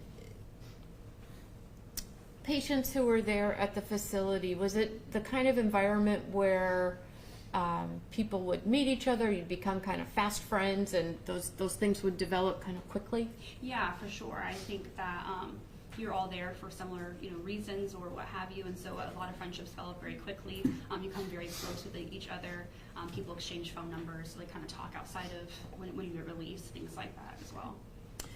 Now, in the group therapy sessions, in these discussions among the patients, would certain patients want to find out why other ones were there, and was there talk about like what brought you in, that sort of thing? Yeah, people would talk about like, well, what brought you in today, why are you here? And then some kids would be like, oh, well, you don't look like somebody who has suicidal ideations, or you don't look like somebody who, is struggling with substance use. And so I think there was those conversations amongst everybody to kind of compare and share why you were there. Well, in comparing, was there was it a thing that would happen that people would kind of try to one up the next one and say, well, if you're here for this, then and like make up stories about why they're there? Yeah, I think so. There was a lot of that. I think you're teenagers and kind of, and I think they think that they're cool maybe to kind of share if they're there for a worse reason or not. Okay. And I'm not saying you did that, but it's a thing that would happen. Yeah, absolutely. What was Zephen like? At the behavioral health center? Yes. So he was just quiet, just very kind, kind of kept to himself, didn't really share a whole lot. But if you talk to him, like he would talk to you. And did you know why? I'm sorry, I talked over you. No, it's okay. Did you know why Zephen was there? Yeah, so he was there for suicidal and homicidal ideations. Okay. Did he share about this with you and someone in the group? Yeah, he did. I can't remember if he shared that while we were at BHC or if he shared it when we were in high school, like at my high school. Did you ever see Zephen threaten anyone? No. Did you ever see any violence from him? Mm-mm. No, he was a very again, quiet kid, very kind, and he was really just, I think, I would say highly emotional person. So he would cry easily, and just, again, very gentle person, not violent or anything.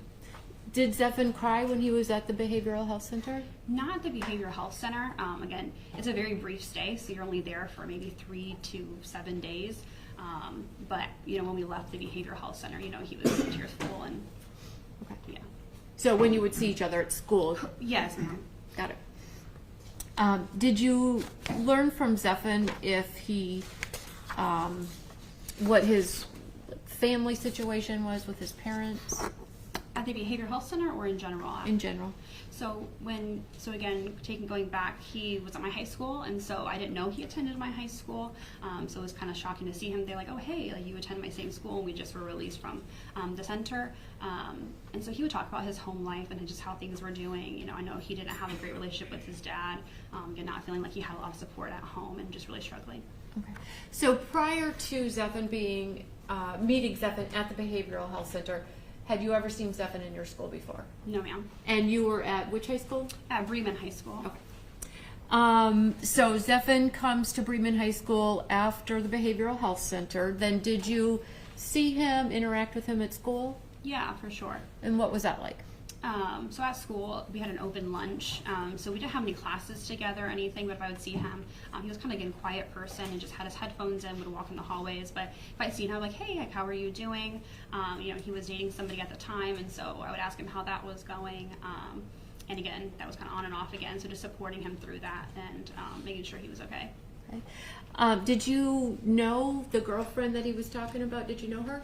Yes, from the behavioral health center as well. Okay, and do you remember her name? Yeah, Alex.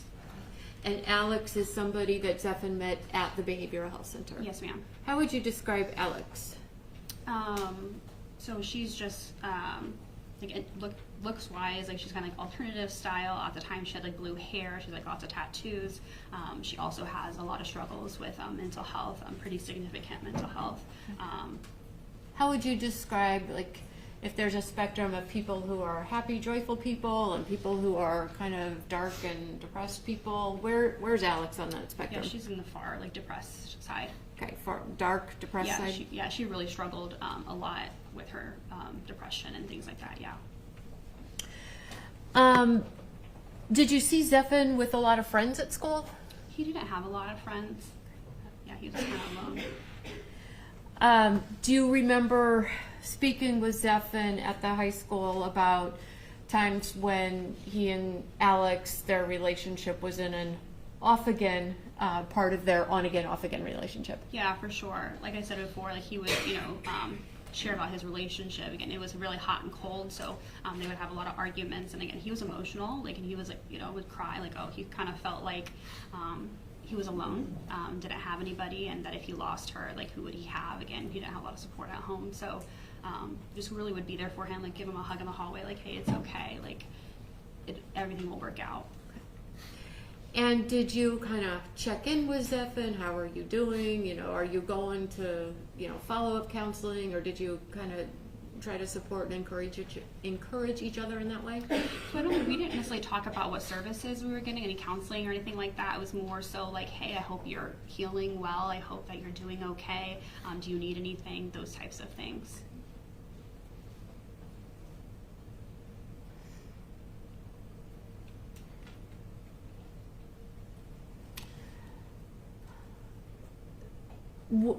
Did it come about that after you saw Zephen at the high school, after the stay at the center, then Zephen was just gone from the high school?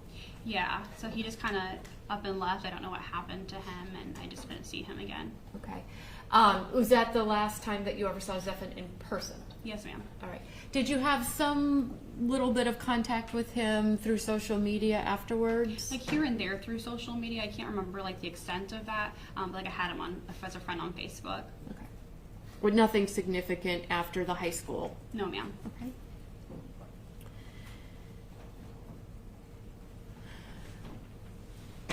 You know why you're here testifying in this trial. Zephen has pled guilty to 5 counts of first-degree murder. If Zephen is sentenced to life in prison, would you continue to have contact through letters? Would you check in with him? Yeah, sure. Okay. Why would you do that? I think at the end of the day, the crime was committed, and it's a horrible crime, but he's a human being, and I hope that he gets the help that he needs. He struggled a lot, and I just want what's best for him. Thank you. No questions. Yes, Your Honor. Thank you.